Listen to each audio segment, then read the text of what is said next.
एषु पंच नमोकार सर्वपापप्रणाशनम् मंगलानं च सर्वेसिं परमं हवै मंगलम्। जय जगजीव जोनि वियाणो जगगुरु जगानंद जगनाहो जगबंधु जय जगत्प्रिया मनोभय। जय सुयाण बभु तीर्थयारणम् अपच्छिमो जय जय गुरुलोगाणं जय महत्वा महावीर। वंदे महायशं महाभागं महावीरं महामुनिम् अमरनरनाय मह्यं चरमतीर्थयरम्यमर्षतीर्थस्य सर्वारिष्टप्रणाशाय सर्वाभीष्टार्थदायिने सर्वलब्धिनिधानाय श्री गौतम स्वामिने नमः। श्री सुधर्मा स्वामिने नमः। अज्ञानतिमिरान्धानां ज्ञानाञ्जनशलाकया नेत्रमुन्मीलितं येन तस्मै श्रीगुरवे नमः।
पदार्थ को हमने जिस तरह से समझा है, कैसा है पदार्थ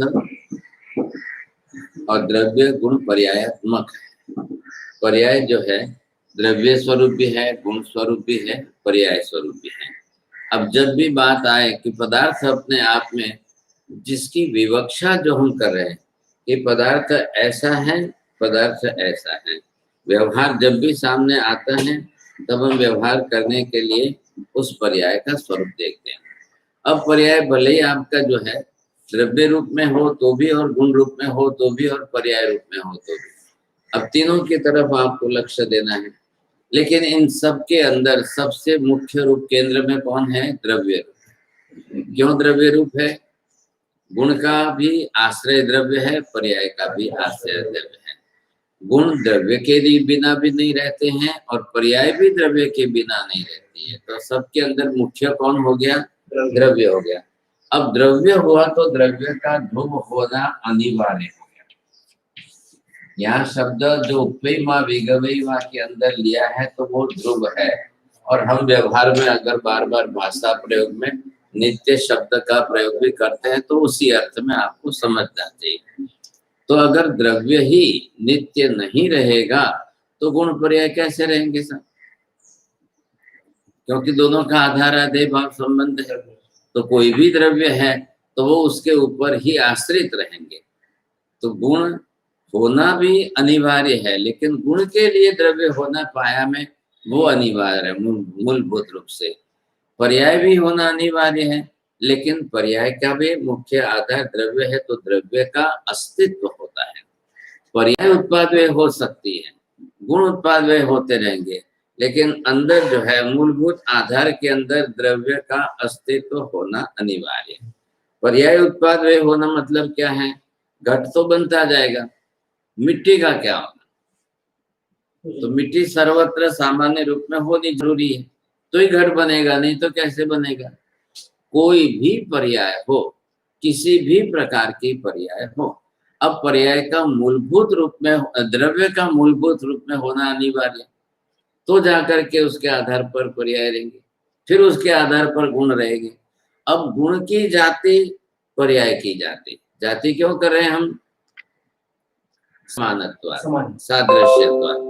1000 साल पहले भी गुलाब होता था तो सुगंध आती थी, आज भी आ रही है। लाखों साल पहले भी इत्र बनता था तो भी सुगंध आती थी, आज भी आ रही है। लाखों साल पहले से घड़ा तो बनता ही आ रहा है, घड़ा बनता जा रहा है, घड़ा तब बन रहा है, बन रहा है, बन रहा है, बन रहा है। तो क्या अनुगत द्रव्य मूल कौन है? मिट्टी है। मिट्टी है तो घड़ा बन रहा है। मूल में जाइए, समझे। आप अगर ईश्वर की कर्तृत्व बुद्धि को ऊपर, जैसा कि नई वैशेषिकों का मानना है, उसमें अगर हम जाए तो वहां पर भी आपको क्या लक्ष्य देना है? मूल द्रव्य।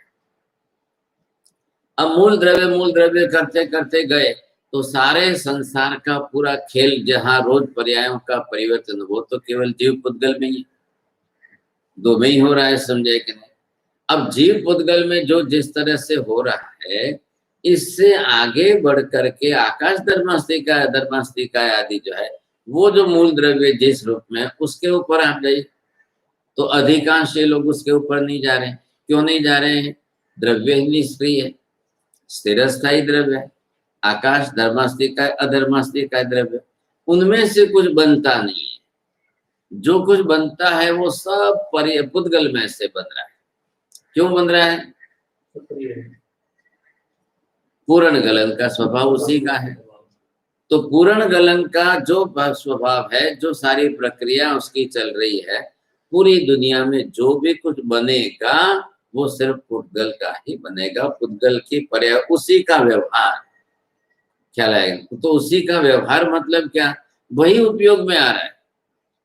संसार में प्रत्येक जीव के उपयोग के लिए पुद्गल द्रव्य। अभी ये 3 आकाश धर्मास्तिका, ये तो माध्यम द्रव्य हो गए, ख्याल है? हालांकि इनका उपयोग प्रतिक्षण है, लेकिन लोगों के व्यवहार में नहीं आ रहा है। हम प्रतिक्षण क्षेत्र बदलते तो आकाश बदलता है। प्रतिक्षण आपको क्षेत्रांतर गमन करना है तो वहां धर्मास्तिका की गति सहायकता का माध्यम है। प्रतिक्षण आपको जाकर के रुकना है, मैंने हाथ ऊपर किया, मैंने हाथ नीचे किया, आ गए दोनों द्रव्य सामने। अब वो दोनों द्रव्य तो अपने आप में निष्क्रिय है, व्यापक है, स्थिर स्थायी है, उनको कुछ नहीं करना है, आपको जो करना है करो। इसलिए उनका आधारभूत होने के कारण हमारा उपयोग उधर नहीं जाता है, लक्ष्य नहीं रहता है। इतना सहज इनका जीव पुद्गल को उनका सहज उपयोग करना पड़ता है, क्षेत्र में, गमनागमन में, गति आदि में। अब जीव है ही त्रस्त, तो गति आदि अनिवार्य होगी उसके लिए। आप वहां से यहाँ तक नहीं आओ तो, ये गति ना करो तो नहीं होगा। अब गति अनिवार्य हो गई तो जीव को या पुद्गल को, दोनों को तो गमनागमन अनिवार्य। तो अनिवार्यता के साथ में व्यवहार जुड़ गया, और व्यवहार का आधारभूत द्रव्य जो है वो धर्मास्तिका बन गए। हम बिना उसका नाम लिए, बिना उसका विचार किए, बिना उसका सोचे, हम पुद्गल के साथ में अपना व्यवहार करते जा रहे हैं। जीव स्वयं जितना स्वयं का खुद का स्मरण नहीं करता है, उससे अनंत गुना ज्यादा जीव पुद्गल का स्मरण कर रहा है। बोलो, जीव खुद का जितना स्मरण नहीं कर रहा है, उससे अनंत गुना ज्यादा जीव पुद्गल का स्मरण कर रहा है। क्यों कर रहा है? उपयोग उसका उस पर है। अब पुद्गल का ही शरीर बन गया, पुद्गल का ही मन गया, पुद्गल के भाषा वर्णा के पुद्गल के श्वासोश्वास। अब श्वासोश्वास लिए बिना जीव 1 मिनट रहेगा क्या? तो प्रति क्षण जीव के लिए उपयोगी द्रव्य जो है पुद्गल बन गया। तो हमेशा अब जीव की कर्तृत्व शक्ति है, जीव करता है, कर्तृत्व शक्ति से वो क्या करेगा? वो अपने आप में तो कुछ नहीं कर सकता है, तो वो जाकर के पुद्गल के पर्यायों को बदलता रहेगा। अब पुद्गल के पर्यायों को बदलने के लिए हर मिनट उसको एक न एक चीज में लगा रहना पड़ेगा। 10वीं के एक लड़के की इच्छा हुई कि ये मैं साइकिल कहाँ तक करूंगा, मुझे 10 किलोमीटर पढ़ने जाना पड़ता है, तो मैं जो है एक तरह उसकी बाइक बना लूं। अब पैसा नहीं है, शक्ति नहीं है, किसान का बेटा है, बाप क्या करेंगे बेचारा, भाई तू तेरे को जो करना है कर, मैं तो नहीं कर सकता। अब वो 10वीं क्लास का पढ़ने वाला लड़का कबाड़ी बाजार में रोज घूमना आना जाना, रास्ता उधर से है, ये देखता है वो देखता है, ये देखता है वो देखता है, भाई साहब आपका ये कोई कचरे जैसा फेंकने जैसा हो तो मेरे को दे देना। अब वो सब लोगों से ले करके 4 साल के अंदर उसने पूरी बाइक बना ली। अब बाइक बना ली तो उसने पहले बोला कि ये तो कम तेज चलती है, ई बाइक है, इलेक्ट्रिक बाइक है, तो वो तो ज्यादा फास्ट नहीं चलती है, ऐसा है वैसा। तो उसने फिर वहां पर दूसरे साधन ले करके उसने वहां पे पेट्रोल की बाइक बनाई। अब वो उससे ज्यादा फास्ट चलती है, ऐसा वैसा। अभी ये राष्ट्रपति जो है, भूतपूर्व राष्ट्रपति मर गए बेचारे, उस जमाने में इतने गरीबी की परिस्थिति में कि 10 किलोमीटर चलकर जाते थे पढ़ने के लिए, स्कूल जाते 10 किलोमीटर। क्या रहे, मातृ आशीष वाले को तो 10 मिनट चलना हो तो अब ये परिस्थिति है, सोचिए। मतलब मैं क्या कह रहा हूँ, 4.5 बरस तक 10वीं में पढ़ने वाले एक लड़के ने सतत अपना दिमाग, ये लाऊं, ये जोड़ो, ये तोड़ो, ये बनाओ, ये जोड़ो, इसके साथ जोड़ो, ऐसा करो, ऐसा करो, ऐसा करो, ऐसा।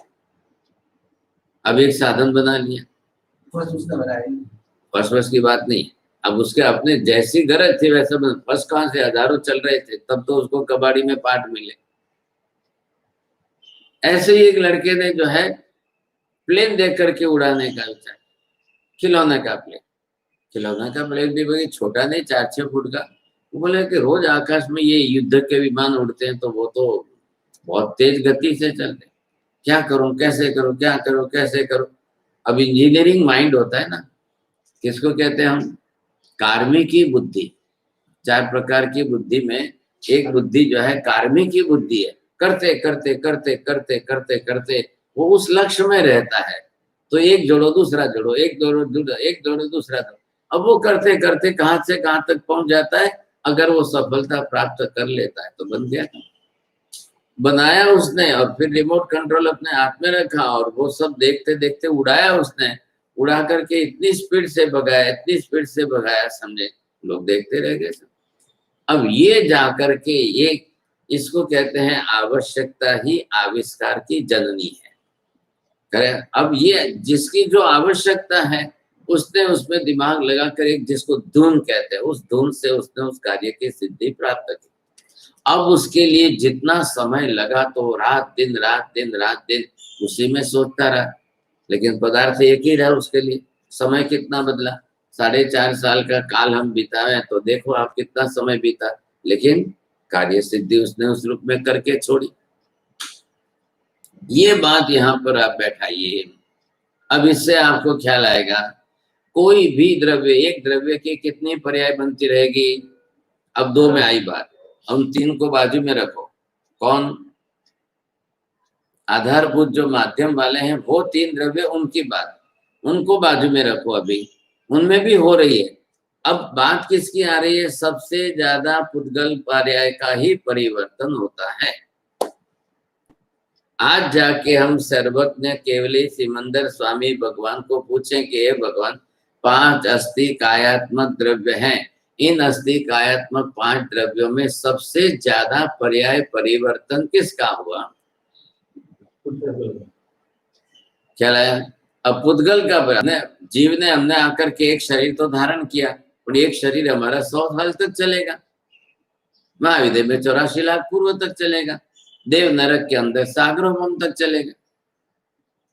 शरीर तो एक ही रहेगा पुद्गल का जो धारण किया पर्याय के, लेकिन पर्याय के रूप में एक शरीर होते हुए भी उसके बीच के काल में उसके पुद्गल ने कितने पर्याय बदले,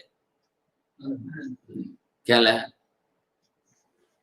84 लाख पूर्व का आयुष्य महाविद्य में रोज उनको खाना पीना तो है ही है, आहार तो वहां पर भी है, व्यवहार तो यही चलेगा, घर बार कुटुंब परिवार सब कुछ उनके पास, संसार तो जैसा आज हमारा यहाँ पर वैसा उनका होगा, खाली क्षेत्र ही तो अलग है। अब वहां के क्षेत्र के हिसाब से, वहां के काल के हिसाब से जीवों का आयुष्य वगैरह अवगाहना वगैरह उस हिसाब से रहेगी।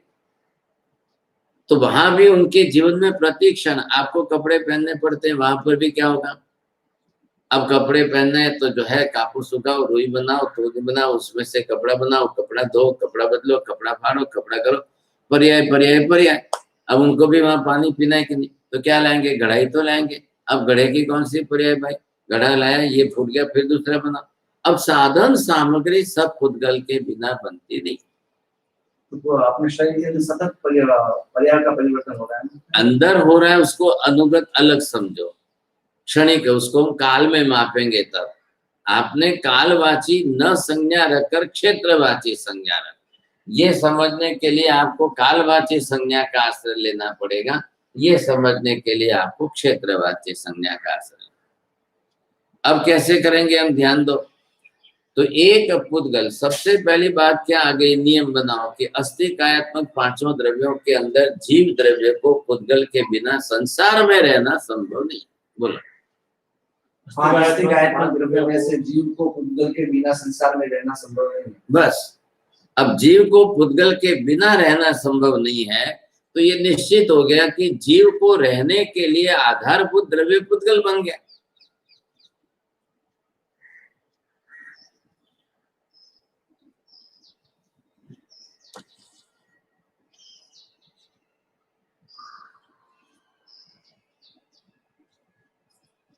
अब इसका उल्टा बोलो, ये वाक्य लिखा है, इसका उल्टा,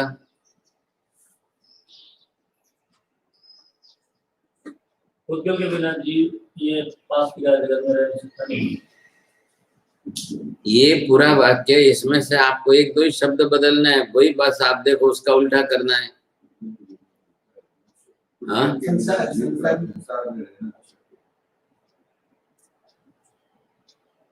में पुद्गल के बिना जीव का रहना, पुद्गल के बिना जहां जीव रहे उसी का नाम मोक्ष है।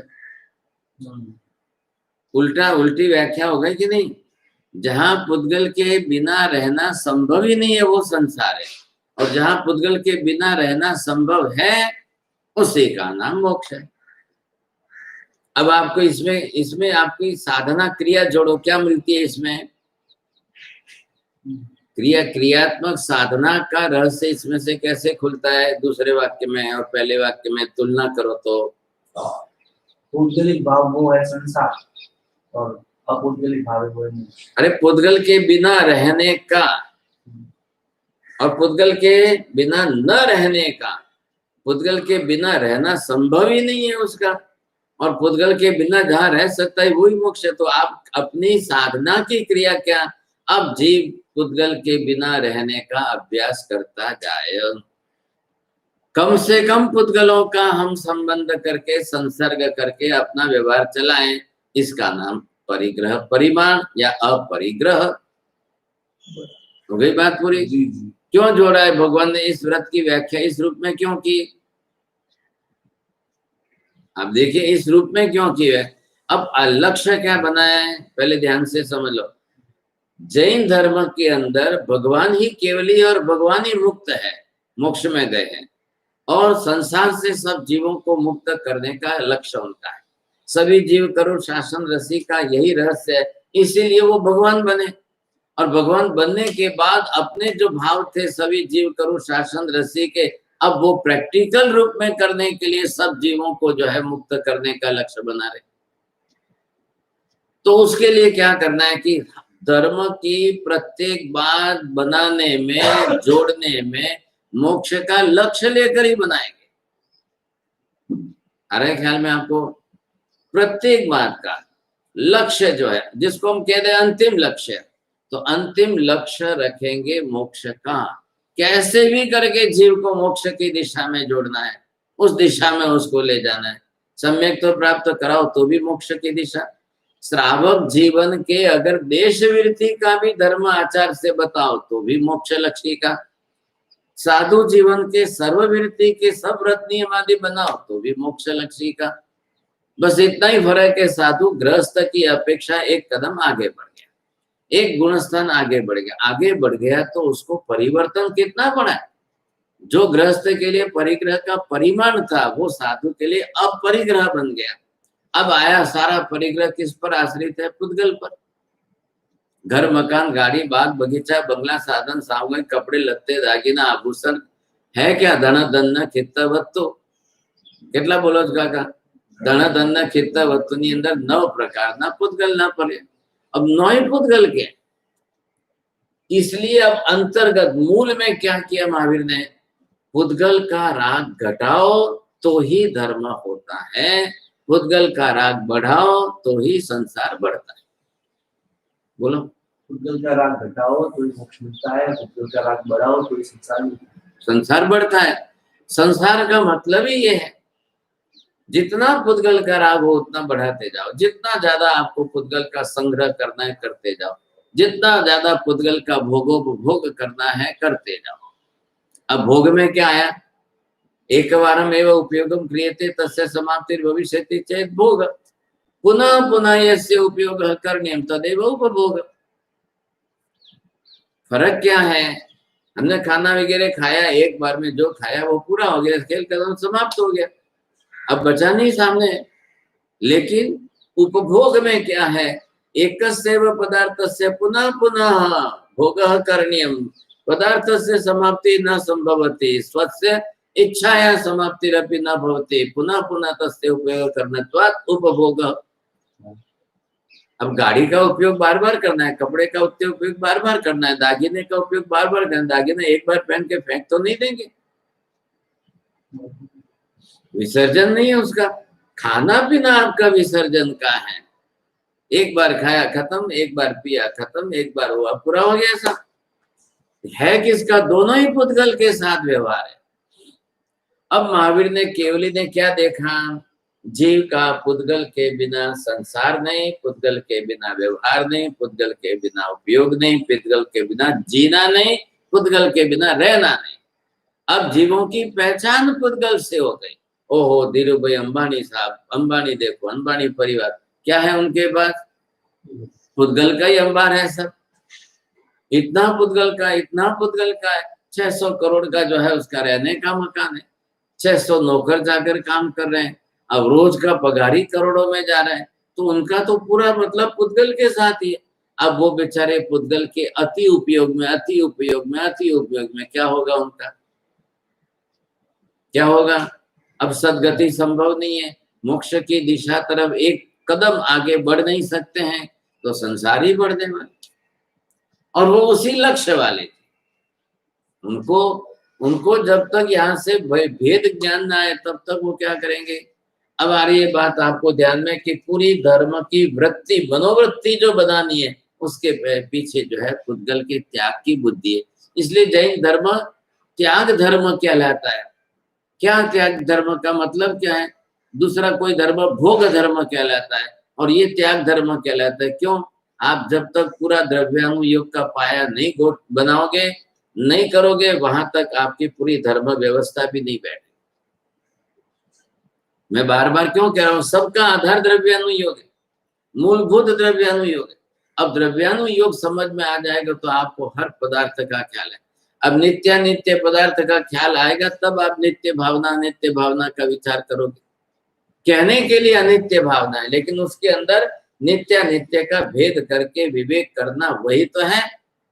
अगर मरुदेवा माता ने इतना भी नहीं किया होता तो केवल ज्ञान भी नहीं होता। आखिर करने में तो नित्य तो ये पदार्थ नित्य, ये पदार्थ नित्य। अब भरत महाराजा की अंगूठी गिर गई और फिर वो देख करके अंगुली और अंगूठी, अंगुली और अंगूठी, अंगुली और अंगूठी, अंगुली से अंगूठी की शोभा है कि अंगूठी से अंगुली की शोभा है। अब बस इसी विचार में उलझे तो भावना शुरू हो गई। तब जा करके ये भी पुद्गल का, ये भी पुद्गल का, ये भी नाशवंत पर्याय, ये भी नाशवंत पर्याय। अब आप ये कहो कि भरत महाराजा द्रव्यानुयोग पढ़े हुए थे कि नहीं थे, कोई पढ़े या न पढ़े, जब उसके अंदर विवेक उसका भेद ज्ञान से खुल जाएगा तो उसी को समझे। हमारे लिए क्या फायदा, हम पहले से ही द्रव्यानुयोग पढ़ करके जीव अजीव द्रव्य का, पुद्गल जीव द्रव्य का संयोग वियोग उत्पाद व्यय पर्याय परिवर्तन सब समझ करके दिमाग में पहले से स्पष्ट रखें। किसी भी निमित्त में कल हमको स्पष्ट हो जाएगा। आकाश के अंदर आने वाले बादलों को देखकर, बादलों के आकार प्रकार बदलते हुए देखकर, बादलों के वर्ण गंध वर्ण आदि बदलते हुए देखकर अगर एक राजा को वैराग्य आ जाता है, वो दीक्षा ले लेता है। तो ये क्या है, पर्याय का परिवर्तन है। अब आकाश में तो बादल आएंगे ही आएंगे। अब बादल एक के ऊपर दूसरे आए, दूसरे की तो आकृति भी तो बदल गई, एक बार हाथी की हुई, एक बार घोड़े की हुई, एक बार रथ की हुई, एक बार, तो ये तो बदलना ही है। और फिर वर्ण आदि बदल जाए। तो ऐसी स्थिति में देखते देखते देखते देखते संध्या के समय के वर्ण आदि को और फिर उसकी पर्याय विनाशीता देख करके एक व्यक्ति वैराग्यवासित हो जाए, जैसे वो दीक्षा लेकर के। बादल वगैरह के पर्याय जो है ये अनित्य है, बराबर। तो जैसे कि जीवास्तिका, धर्मास्तिका, धर्मास्तिका, आकाशास्तिका, ये सब इसके ये द्रव्य के स्वरूप में सब शाश्वत है, और पर्याय के स्वरूप में अशाश्वत अनित्य है। बोलो ना आप सीधा। और फिर जो क्यों अनित्य है ये भी स्पष्ट दिमाग में आना चाहिए। उत्पाद व्यय होता है, उत्पाद व्यय कारणीभूत निमित्त। तो उद्गल जैसे नित्य है, खाली उद्गल परमाणु रूप में नित्य है। आपने ये बात मेरे को लगता है कितनी बार पूछ लिया। परमाणु रूप में पुद्गल नित्य। अस्तिकात्मक शब्द जोड़ रहे हैं कि नहीं जोड़ रहे हैं? पांचवा भी है तो पुद्गल अस्तिकाय क्यों बोला आपने?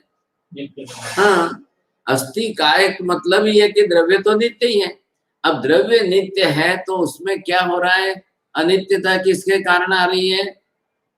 उत्पाद पर्याय में उत्पाद व्ययता के कारण। पर्याय में उत्पाद व्ययता होते ही पर्याय परिवर्तन हो रहा है, बदल रहा है। अब बदल रहा है तो उसको आप उस रूप में देखो। आपको इधर समझो, द्रव्य की ये जाति है, क्या इसको जाति नाम दिया है? जाति सामान्य से संज्ञावाचक शब्द। जितने भी घड़े देख लेंगे आप, एक द्रव्य में से बार बार बनता बनता बनता। कुंभार घड़ा बना रहा है, ये बरोबर नहीं बना, ये वापस लिया मिट्टी को, फिर वापस भिगोया, फिर वापस आकार दिया, बना।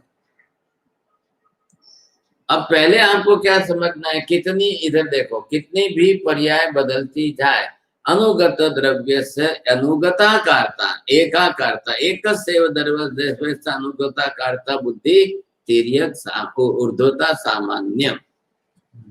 आया ख्याल में आपको? ये द्रव्य आपके सामने आया। अब ये द्रव्य जो भी है, तो अब इसकी आप जो है ये पर्याय का परिवर्तन, ये पर्याय, ये पर्याय, ये पर्याय, ये पर्याय, ये पर्याय, ये पर्याय। अब ये कौन सा घट है? ये भी घट है, ये भी घट है, ये भी आपका घट है, ये भी आपका घट है, ये भी आपका घट है। अब इनके अंदर जो है, अब ये घट बना तो भी, फूटा तो भी, वो ठीकरा बना तो भी, और फिर उसके बाद वापस उसको भिगोया तभी। इन सब के अंदर ये मैंने क्या बनाया? अनुगताकारता। अनुगताकारता किसकी है? द्रव्य की।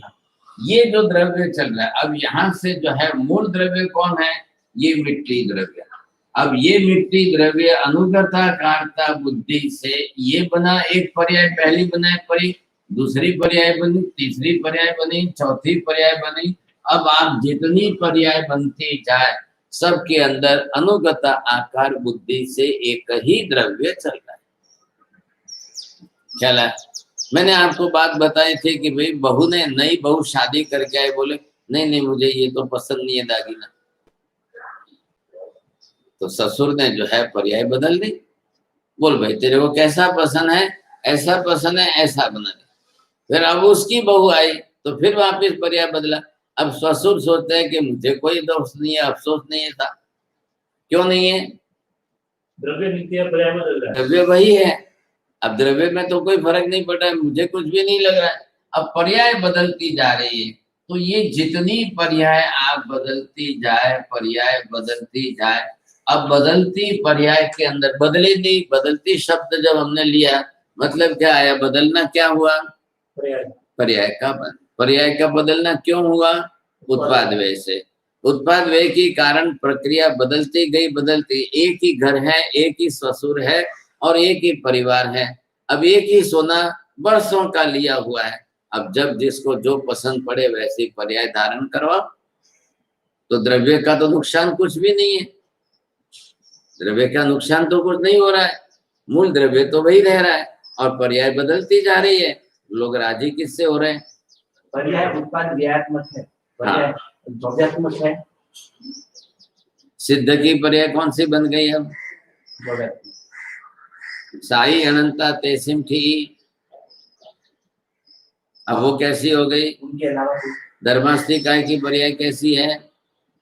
ध्रुव पर्याय हो गई, आकृति आकार प्रकार जो है। अधर्मास्तिकाय का कैसा हो गया?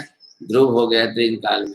लेकिन वो पर्याय के रूप में व्यवहार नहीं हुआ, द्रव्य के रूप में। धर्मास्तिकाय भी द्रव्य, अधर्मास्तिकाय भी द्रव्य, सिद्ध की आत्मा भी द्रव्य। वो तो मनुष्य शरीर में से निकलते समय घनीभूत करने के कारण उस प्रकार की पर्याय। लेकिन अब वहां जाने के बाद वही घनीभूत परमाणु रहेंगे। अब उन प्रदेश अब प्रदेशों में परिवर्तन होने का कोई कारण ही नहीं रहता। यहाँ कारण क्या था? यहाँ कारण क्या? पुद्गल द्रव्य थे, लेकिन कारण जो था वो कर्म कारणीभूत निमित्त था। कर्म कारणीभूत निमित्त से जीव की जो है प्रत्येक बार पर्याय में परिवर्तन होता। द्रव्य पर्याय में शरीर धारण करे वो तो शरीर धारण करे तो आत्मा भी तो छोटी बड़ी होगी ना। अब कारणीभूत कौन था? अवगाहना कारक उसकी कर्म प्रकृति है ना। अब वो चीज वहां पर है ही नहीं। आत्म प्रदेशों के अंदर परिवर्तन कराने वाला जो कारणीभूत निमित्त था, अब वो वहां पर नहीं है, तो पर्याय में परिवर्तन नहीं होगा। निमित्त तो ये बात क्षेत्र में ऐसा कुछ भी नहीं है ना वहां पर। तो ही क्या पुद्गल है? जो पुद्गल यहाँ पे है, हाँ, कैसे? हाँ, हाँ, वो ठीक, उससे क्या फर्क पड़ता है? उनको तो ग्रहण नहीं करना है ना। उन पुद्गल परमाणुओं को उनके साथ कोई संबंध नहीं, कुछ भी नहीं। अब जीव भी है। आप ये बात जो कर रहे हो सिद्ध शिला के ऊपर के, अब ये सिद्ध शिला और ये ऊपरी भाग और यहाँ पर ये सिद्ध आत्मा। अब ये जो आत्मा यहाँ पर है तो ये क्षेत्र आ गए। अब यहाँ पर ये आ गए जो है जीव आ गए।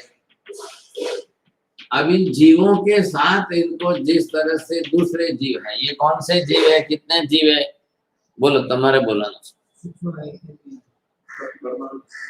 अरे जीव नहीं बात है। पृथ्वी कायना जीवो छे, અબકાયના જીવો છે, અગ્નિ કાયના જીવો છે, વાયુ કાયના જીવો છે, વનસ્પતિ કાયના બધાના સૂક્ષ્મ જીવો અહીંયા રહેલા છે। ખ્યાલ આવ્યો? તમે આવી હતી ગાથા જીવ વિચારની? ખ્યાલ આવ્યો? पंचवी पुड़वाई नो शैल लोहे, तो शैल लोहे के अंदर ये भी लोग कई भाग हैं। ठीक इसी तरह यहाँ पर ये भी देखो। अब ये अगर जो है उनके साथ में यहाँ पर, अब ये क्या है?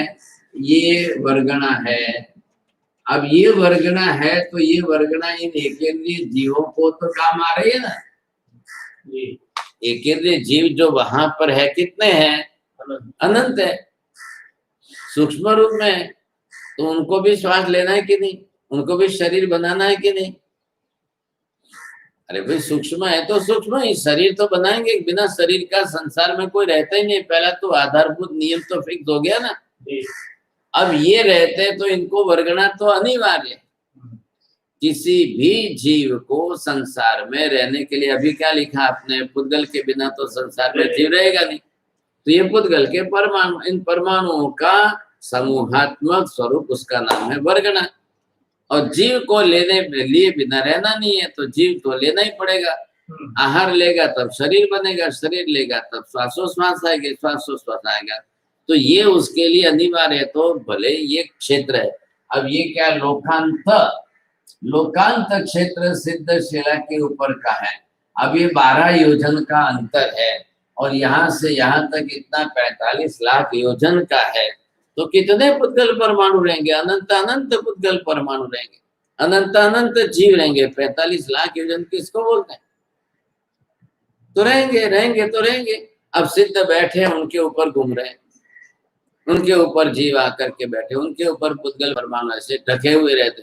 अब ये लादी है, 1 महीना ये हॉल बंद करके बाहर चले जाओ तो कितनी मिट्टी धूल जमेगी यहाँ पर, डस्ट पार्टिकल्स जो है कितने हो जाएंगे कि लादी ढक जाएगी टाइल्स। 1 महीने बाद आओ तो आपको टाइल्स दिखे ही नहीं, उसके ऊपर काला मैस जो है पूरी पड़ जम जाए। तो वैसा वहां पर भी है, सिद्धों के ऊपर भी होता है, उससे उनको क्या फर्क पड़ता है? वो अपने स्वरूप में स्थिर स्थायी है बस। यहाँ आत्मा भ्रम करता है, वहाँ भ्रम नहीं करता, उसका रीजन कर्म कारण नहीं है ना। अरे पुद्गल भले ही रहे, जीव ने बांधे हुए कर्म नहीं है। अभी हम यहाँ पर ग्रहण करते तो हमारी कर्म प्रकृति के कारण ग्रहण कर रहे हैं। सबसे पहले जीव माता के गर्भ में आया तो उसको आहार, शरीर, इंद्रिय, श्वासोश्वास, भाषा, मन ये पर्याप्त थी। ये बनाने के लिए उसको कर्म प्रकृति अंदर कारणीभूत है, उसके कारण जीव आहार ले रहा है, शरीर बना रहा है, इंद्रियां बन रही है, फिर वो श्वास ले रहा है। ये व्यवस्था उसकी है, उस हिसाब से शरीर के अंदर की रचना है। तो कारणीभूत 6 कर्म प्रकृति पर्याप्ति की आपकी बनी बनाई तैयार है। अब जब बनी बनाई आपकी तैयार है तो उस हिसाब से वो कर्म प्रकृति सतत काम करती रहेगी। आप नहीं मरोगे वहां तक ये प्रकृति आपके साथ है, तो ये चलती रहेगी। प्रतिक्षण आपको श्वास लेना है, तो श्वास में क्या लोगे आप? श्वासोश्वास वर्गणा ले रहे हो। अब श्वासोश्वास वर्गणा पूरे 14 राजलोक में अनंत अनंत परमाणु है। अब कोई भी लो, निगोद का जीव ले, एकेंद्रीय जीव ले, 2 इंद्रिय जीव ले, पंचेंद्रिय जीव ले, सबको लेना ही लेना है, बस सबको लेना ही लेना है, लेते ही रहना है। लो भाई सब, कहाँ पुद्गल परमाणु तो नष्ट होने वाले नहीं, अनंत अनंत है, और जो लेगा वो अंदर भर के तो नहीं रखेगा, वो तुरंत छोड़ेगा तो सही। अब वो बाद में जाकर के वापिस पर्याय वर्गणा का पर्याय परिवर्तन होगा तो फिर वापिस वर्गणा बदल करके दूसरे फॉर्म में आ जाएगी। क्या तकलीफ है उसको? अभी कल भी परसों भी हमने बात की थी कि भी परमाणु जो है क्या अविनाशी स्वरूप में है, तो क्या हो रहा है? पर्याय परिवर्तन ही होता जा रहा है। And for that's why the science had taken the decision that the atom also never destroys, it never disappears. It's just rotation in the cycle form. So the law of causation, 5 अस्थि कायात्मक पदार्थों में से एक भी पदार्थ का एक भी अंश सर्वथा समूल संपूर्ण नष्ट होता ही नहीं है। साइंस मानता है, धर्म की बात है। साइंस ने लॉ ऑफ कॉजेशन के अंदर साइकिल मान ली। अब वो जब डिटेल में विस्तार में उतरेंगे तो उनको भी यही ख्याल है कि जब नष्ट नहीं होता है तो कैसे रहती। उन्होंने भी क्या किया? एनर्जी नाम दिया, शक्ति नाम दिया, तो वो भी है तो सही। अब ये है कि हमने द्रव्य स्वरूप, द्रव्य का अस्तित्व, अब द्रव्य का अस्तित्व ही नष्ट नहीं होगा। अगर होता जाए होता जाए होता जाए होता जाए तो अनंत काल के अंदर एक एक द्रव्य नष्ट हो जाएंगे तो क्या होगा? कुछ भी नहीं बचेगा, कुछ भी नहीं रहेगा। न्याय वैशेषिकों ने उत्पत्ति भी ईश्वर से कराई, इसलिए ईश्वर को ही कारण बना करके प्रलय नाश भी कराना पड़ेगा। जब एक कार्य आप ईश्वर से करा रहे हो तो पदार्थ अपने आप तो है नहीं, ईश्वर के कारण हो गया। अब हर बात में उनको ईश्वर बीच में लाना ही पड़ेगा। अब आप एक तरफ को करुणा के सागर अनंत करुणालु मायालु ईश्वर वो सृष्टि का सर्जन करता है, चलो भाई दया माया के कारण मान लिया कि ईश्वर सृष्टि का सर्जन करता है, तो विनाश क्यों करता है? सर्वथा संपूर्ण सब कुछ नाश, सृष्टि का ही नाश कर देता है, क्यों करता है ईश्वर? तो बोलने ये भी ईश्वर की इच्छा है, जब उसकी मर्जी में आ जाएगा उत्पन्न करेगा, जब मर्जी में आ जाएगा तब नष्ट कर देगा। अब उसके लिए जीव तो कुछ कर ही नहीं सकता, मर्जी पर इच्छा पर जब छोड़ दिया, इच्छा यहाँ अधीनत्वादेव सृष्टि उत्पत्ति सर्जनम विसर्जनम। अब क्या करो? ईश्वर को कैसे बदलने जाओ? ईश्वर को बदलो तो भी उसके अंदर की इच्छा, हाँ, इच्छा बदल नहीं सकते आप, वो कर्म वरम नहीं मानते। क्या लायक? अब जैन धर्म के मूल सिद्धांत से द्रव्य रूप का ध्रुवत्व, नित्यत्व, नित्यत्व आने से पांचों अस्थिकायात्मक द्रव्य हैं, पांचों का नाश नहीं होगा। पांचों की समूहात्मक संज्ञा रूप में जगत है। जब मूल द्रव्यों का ही नाश नहीं होगा तो जगत स्वरूप का नाश कहां से होगा? नहीं होगा। मूल द्रव्य त्रिकाल, नित्य, स्थिर, स्थायी द्रव्य, आकाश, धर्मास्तिका, अधर्मास्तिका आदि है, और उनके आधार पर हमने जगत का नाम दिया है। तो उसमें जीव अनंत है और पुद्गल परमाणु अनंत है। एक का भी समूल संपूर्ण नाश नहीं है। नाश किसका है? पर्याय का है। पर्याय का नाश भी कैसा है? पुनः नाश उत्पाद है, पुनः व्यय है, पुनः व्यय है, पुनः उत्पाद है। एक रूप में नष्ट होगा तो दूसरे रूप में उत्पन्न होगा, एक रूप में नष्ट होगा तो दूसरे रूप में उत्पन्न होगा। अभी आप उपाश्रय में वहां जाकर के हल्दी के अंदर चूना डालो, दोनों पुद्गल पर्याय है कि नहीं है? आपने हल्दी के साथ में चूना डाल करके पानी घोलकर मिला दिया, क्या हो गया? तो ये पर्याय परिवर्तन हुआ कि नहीं हुआ? किसका पर्याय परिवर्तन? वर्ण पर्याय का परिवर्तन हुआ। अब वर्ण पर्याय का आधार कौन है? द्रव्य है। तो द्रव्य द्रव्य के साथ घुल मिलकर के एक रास्ता से दूसरा पर्याय रोध कर रहे हैं। अब आप ये प्रक्रिया आपको ख्याल आ गई कि हाँ, एक द्रव्य दूसरे द्रव्य के साथ इस तरह से मिलकर पर्याय परिवर्तन करता है। अब रोज एक्सपेरिमेंट करते जाओ, रोज बदल। आज आपने जो है दूध हल्दी के अंदर आपने ये मिलाया, आपने चूना मिलाया, कल उसमें शक्कर मिलाओ, परसों उसमें नमक मिलाओ, फिर और कुछ करो। या तो वर्ण में परिवर्तन आए, या गंध में आए, या रस में आए, या स्पर्श में आए। है तो यही चार है। चार के अंदर चार के भेद 20 हो गए। अब 20 के अंदर कौन कौन सा पर्याय परिवर्तन कैसे होता है? अब आपको रस के गुणधर्म के हिसाब से देखना है। आपको सर्दी जुकाम कोरोना की असर हो रही है, सबसे पहले हल्दी के साथ नमक मिलाकर गर्म पानी में कुल्ला करो। अब आ गया, गुणधर्म बदल गया उसका। हल्दी के साथ में आपको चूना मिला करके लेना है, तो आपको कैल्शियम बढ़ाने के लिए करना है तो चूना लो उसके साथ मिला करके।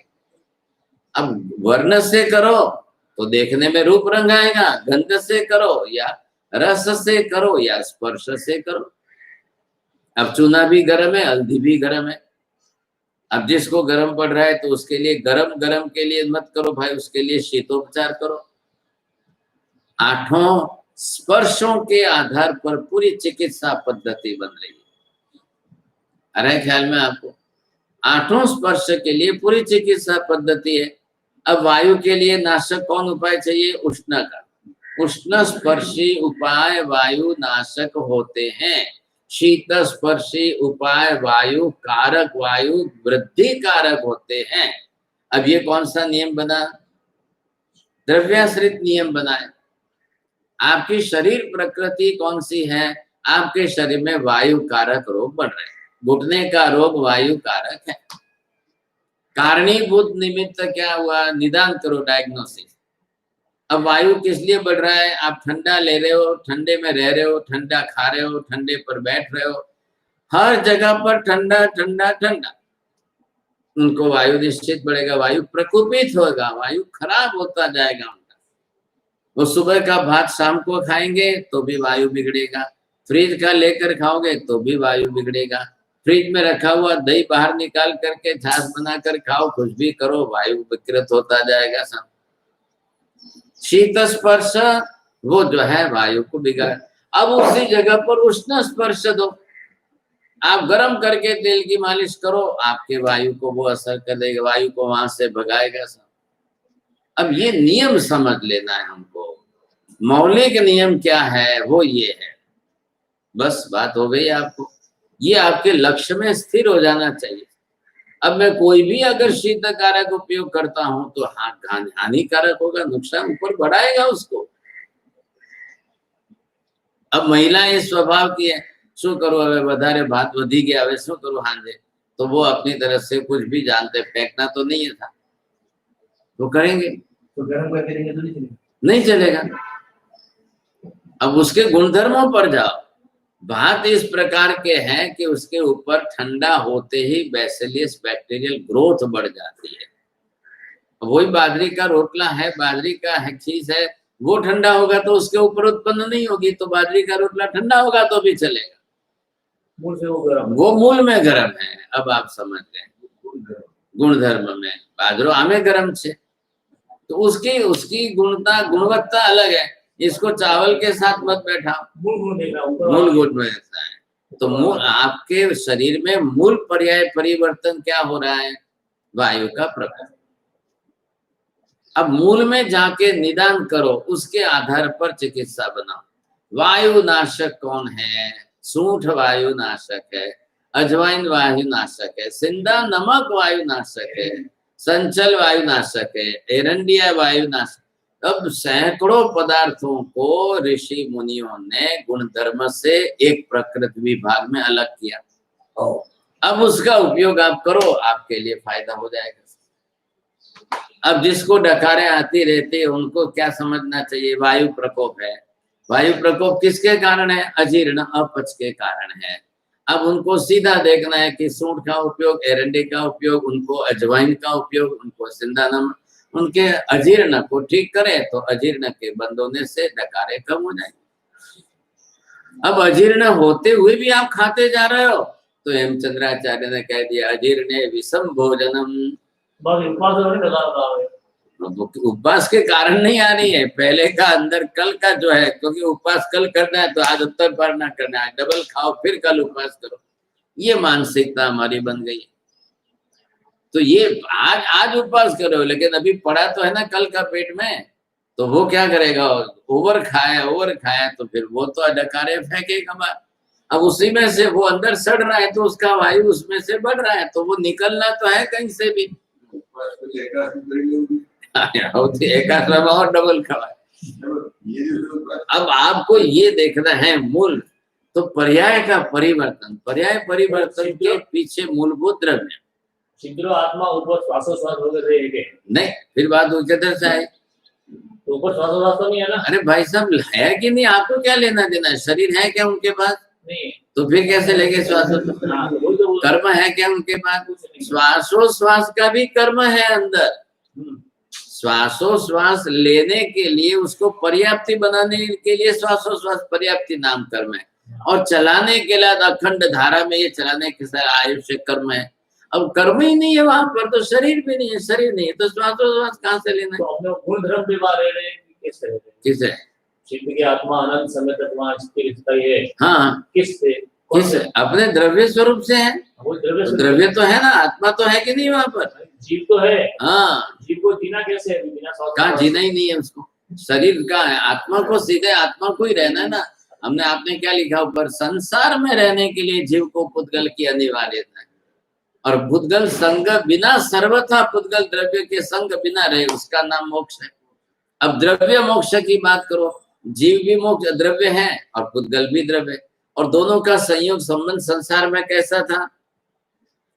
इतना गुल मिल करके एक रस होकर के अनंत काल तक रहे। अब दो द्रव्यों का सर्वथा वियोग, सर्वथा का मतलब फिर से वापस पुद्गल का संग नहीं होना चाहिए। अभी क्या हो रहा है हमारा? एक बार छोड़ते हैं फिर धारण करते हैं, एक बार छोड़ते हैं फिर धारण करते हैं, शरीर भी छोड़ा तो फिर दूसरा शरीर लिया। पुद्गल का सर्वथा, जिसको न्यायिक भाषा में आत्यंतिकम वियोग, अब वो नहीं हो रहा है हमारा, तो सिद्ध होने में आत्यंतिक वियोग, दो पदार्थों का सर्वथा मुंचनम इति मोक्षः, छुटकारा हो गया। वो ऐसा छुटकारा हुआ है कि अनंत काल में जीव दोबारा वापस पुद्गल संग नहीं करेगा, दूसरी बार फिर पुद्गल का संबंध ही नहीं होगा, द्रव्य द्रव्य का ही संबंध नहीं होगा। अब द्रव्य द्रव्य का संबंध करे तो पर्याय बनती जाए, अब द्रव्य ही पर्याय का संबंध नहीं करे तो फिर सवाल कहाँ रहा? अब संबंध नहीं होगा तो जीव द्रव्य अकेला अपने आप में वहां रहेगा, अजीव द्रव्य के पुद्गल परमाणु भी अकेले वहां रहेंगे, लेकिन जीव द्रव्य अनंत काल में भी एक भी परमाणु ग्रहण नहीं करेगा। अब जीव उससे अलग हो गया, पुद्गल से द्रव्य भेद हो गया, तो कारणीभूत जो था वो कर्म ही उसने हटा दिया। પૂતગલ ને લેવા છોડવા મૂકવા લેવા કરવા બનાવવા આદિનું કારણીભૂત દ્રવ્ય કારણીભૂત જે હતું એ કર્મ હતું अब वो कारण रहा ही नहीं आपके लिए हाँ अब वो कारण ही नहीं बचा है कर्म कारणीभूत निमित्त जीव का पुद्गल के साथ संयोग वियोग कराने में कारणीभूत क्या था कर्म अब वो ही नहीं रहा उनके पास इसलिए पहले जीव को क्या करना पड़ेगा पहले कर्म क्षय करना पड़ेगा तब पुद्गल का वियोग कार्य कारण भाव क्या है कारणीभूत निमित्त कर्म क्षय कार्य क्या होगा पुद्गल वियोग बिना कर्म क्षय किए पुद्गल का आत्यंतिक वियोग नहीं होगा इसलिए क्या दिया व्याख्या मोक्ष की सर्व कर्म मुक्ति रेव मोक्ष सब कर्मों की मुक्ति आपकी हो जाए ये मोक्ष है तो इसको आप केंद्र में लो तो उसके बाद आपका पुद्गल का वियोग होगा कारण नहीं टलेगा तो कार्य कैसे टलेगा कारणीभूत कौन है कर्म है अब कर्म जब तक रहेगा वहां तक तो कार्य होता ही रहेगा फिर पुद्गल ऐसे ही तो नहीं छूटेगा अब आप पहले क्या करो कारण रूप में कर्म क्षय करो और कर्म क्षय हुआ आपका तो फिर पुद्गल का वियोग हो गया सारी प्रक्रिया पूरा कर्म ग्रंथ किस पर बैठा है जीव पुद्गल की क्रिया पर है अब जीव और पुद्गल दो द्रव्य हैं अब इन दो द्रव्यों को अलग करना है बस उसके लिए पूरा कर्म शास्त्र आपको समझाए तो कर्म शास्त्र में तो कार्य कारण और कारण भाव समझाया जाएगा लेकिन कर्म शास्त्र से ये आपको अंदर अंदर की पूरी प्रक्रिया ख्याल आ गई अब उसके लिए चाहिए आपको धर्म शास्त्र अब धर्म शास्त्र आएगा वो आपको सिखाएगा ऐसे कर्म वियोग करो ऐसे कर्म क्षय करो ऐसे कर्म धर्म शास्त्र एक प्रक्रिया हो गई एक पद्धति हो गई पूरा केंद्र किस पर है द्रव्यानुयोग की दृष्टि से जीव द्रव्य को पुद्गल द्रव्य से अलग करने के लिए बस इतना उद्देश्य अब इस उद्देश्य को जो करने वाला करेगा तो क्रमशः धीरे धीरे धीरे धीरे एक एक स्टेप पर उसको बता दिया कर्म स्थान या गुण स्थान इतनी कर्म की प्रकृति क्षय हुई ये गुण स्थान बदला इतने कर्म की प्रकृति क्षय हुई इतना गुण प्रकट हुआ ये गुण स्थान आया द्रव्यानुयोग की दृष्टि से समझो पहले द्रव्यानुयोग की दृष्टि आपके बिल्कुल बेसिक तैयार हो गया फाउंडेशन अब आप कर्म शास्त्र भी समझोगे तो बरोबर बैठेगा द्रव्यानुयोग की दृष्टि आपकी स्पष्ट हो गई अब आप धर्म शास्त्र पढ़ो तो भी बैठ जाएगा पूरा धर्म जो है केवली क्यों बना रहे ऐसा धर्म केवली क्यों बना उद्देश्य उसका समझेंगे ये हमको अंदर रहस्य के रूप में उद्देश्य स्पष्ट हो जाना चाहिए फिर आपको पुद्गल परिमाण का पुद्गल अपरिग्रह के पुद्गल का आपको बिल्कुल क्लियर कट हो जाएगा कि हाँ केवली ने कैसे व्यवस्था की कितनी अद्भुत व्यवस्था की केवली ने तो आपको कहीं पर विसंगति नहीं लगेगी ख्याल है केवली की इस व्यवस्था में केवली के इस दर्शन में आपको अंश मात्र विसंगति नहीं लगे ये हमारी धारणा बननी चाहिए ये हमारी मान्यता बन जाए आप धीरे धीरे निश्चय नय के सम्यक्त्व की तरफ पहुंच जाओगे सामान्य में हाँ अब इसी की बात चल रही ये हमने क्या किया यहाँ पर खोलो चौथी गाथा का ऊर्ध्वता सामान्य शक्ति जे पूर्व अपर गुण करती रे पिंड कुशल आदि आकारी जिम माटी अनफरती रे है शब्द देखो आप अब उन्होंने अपनी तरह से गुजराती की भाषा में किस तरह से वर्णन किया ऊर्ध्वता ऊर्ध्वता मतलब क्या हाँ क्या इसमें बरोबर है उनकी ठेठ गुजराती के रास की भाषा है अब आप उसको अपने शब्द में बदल के ऊर्ध्व र आधा इन्होंने आखा लिखने में उनकी भाषा वो चलेगी रास की भाषा है 350 वर्ष पहले हम उसको अपनी तरह से समझने में र आधा करके ऊपर ले जाओ ऊर्ध्वता अब इसको हम स्पष्ट करने जाए कैसे ये गुजराती है गुजराती की भाषा का शब्द उपरा उपरी એટલે શું हाँ इसको इधर देखो ये बना इसका ऊपरा ऊपरी एक के बाद ये, एक के बाद एक के बाद एक के बाद ये, एक क्रम पर्याय तो चल रही है ना। एना पछिया एना पछिया एना पछिया। एक माँ अपनी बेटी को रसोई सिखाएगी, હવે ખમણ બનાવવા છે, ઢોકળા બનાવવા છે, તો શું કરવું? પહેલા આ પહેલું પગથિયું, બીજું સ્ટેપ, ત્રીજું સ્ટેપ, ચોથું સ્ટેપ, પાંચમું, લો આ તૈયાર। तो अनुगतता चलेगी कि नहीं चलेगी? पर्याय तो बदलती जाएगी। दही वड़ा कैसे बना, ये कैसे बना, ये प्रक्रिया उसने कैसे कितनी बार की, बस ये तो उनको ध्यान रखना है। कोई शास्त्र पढ़ने जाती है क्या बेटी? रसोई बनानी है, 50 आइटम बनानी है, कोई शास्त्र थोड़ी पढ़ने जा रही है। वो अपने घर में जो है माँ को देख रही है, माँ ये कैसे, मम्मी ये कैसे किया, अब क्या करना है, ये कैसे किया, अब क्या करना है, बस वो अपने आप में सीख जाती है, समझ जाती है। फिर 1 बार 2 बार 4 बार 10 बार प्रैक्टिस करती जाएगी, बनते जाएगा सर। आज मम्मी ने निमित्त बना, जो हूँ बाहर जाऊँ छू तू करी ले जाए, आया उसके सिर पर। अब मम्मी को बाहर जाना नहीं था, कुछ नहीं था, लेकिन उसको सिखा, वो करती है ना, कैसे करती है, इसलिए वो अब वो अपने आप जब 4 बार उसको सीखा है तो अक्ल का उपयोग करना है। वो कहाँ जा रहा है? सब मति ज्ञान में स्टोर हो रहा है, मति ज्ञान में स्टोर हो जाए। मम्मी ने बताया था इसके बाद ये करना है, इसके बाद ऐसे करना है, इसके बाद ये करना है, इसके बाद ऐसे। पर्याय में परिवर्तन है क्या भाई? घटक तो है उतने ही है, घटक में अनाज है, कठोल है, सब सब्जी है, बस यही है, और मसाला। अब करना क्या है? पर्याय परिवर्तन करना। अब साधु को क्या कहा?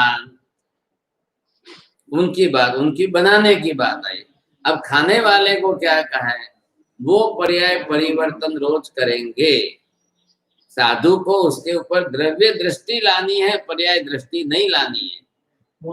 मूल द्रव्य दृष्टि लाओ, क्या लाए? मूल द्रव्य दृष्टि ला करके उसको अपने द्रव्य, इसलिए आपको यदि चिंतन पहले कर लो भाई, आप खाने की क्रिया में आसक्त न हो जाओ, उसके रस की निष्पत्ति में आसक्त न हो जाओ, तो आप पहले ही जो है अपने स्वाध्याय ध्यान चिंतन में जाओ। तो क्या बदलाओ? दृष्टि बदलाओ। अहो जिन्हें मसावजा वित्ती साहण देसिया मुख्य साहण, ये मोक्ष का साधनीभूत शरीर है।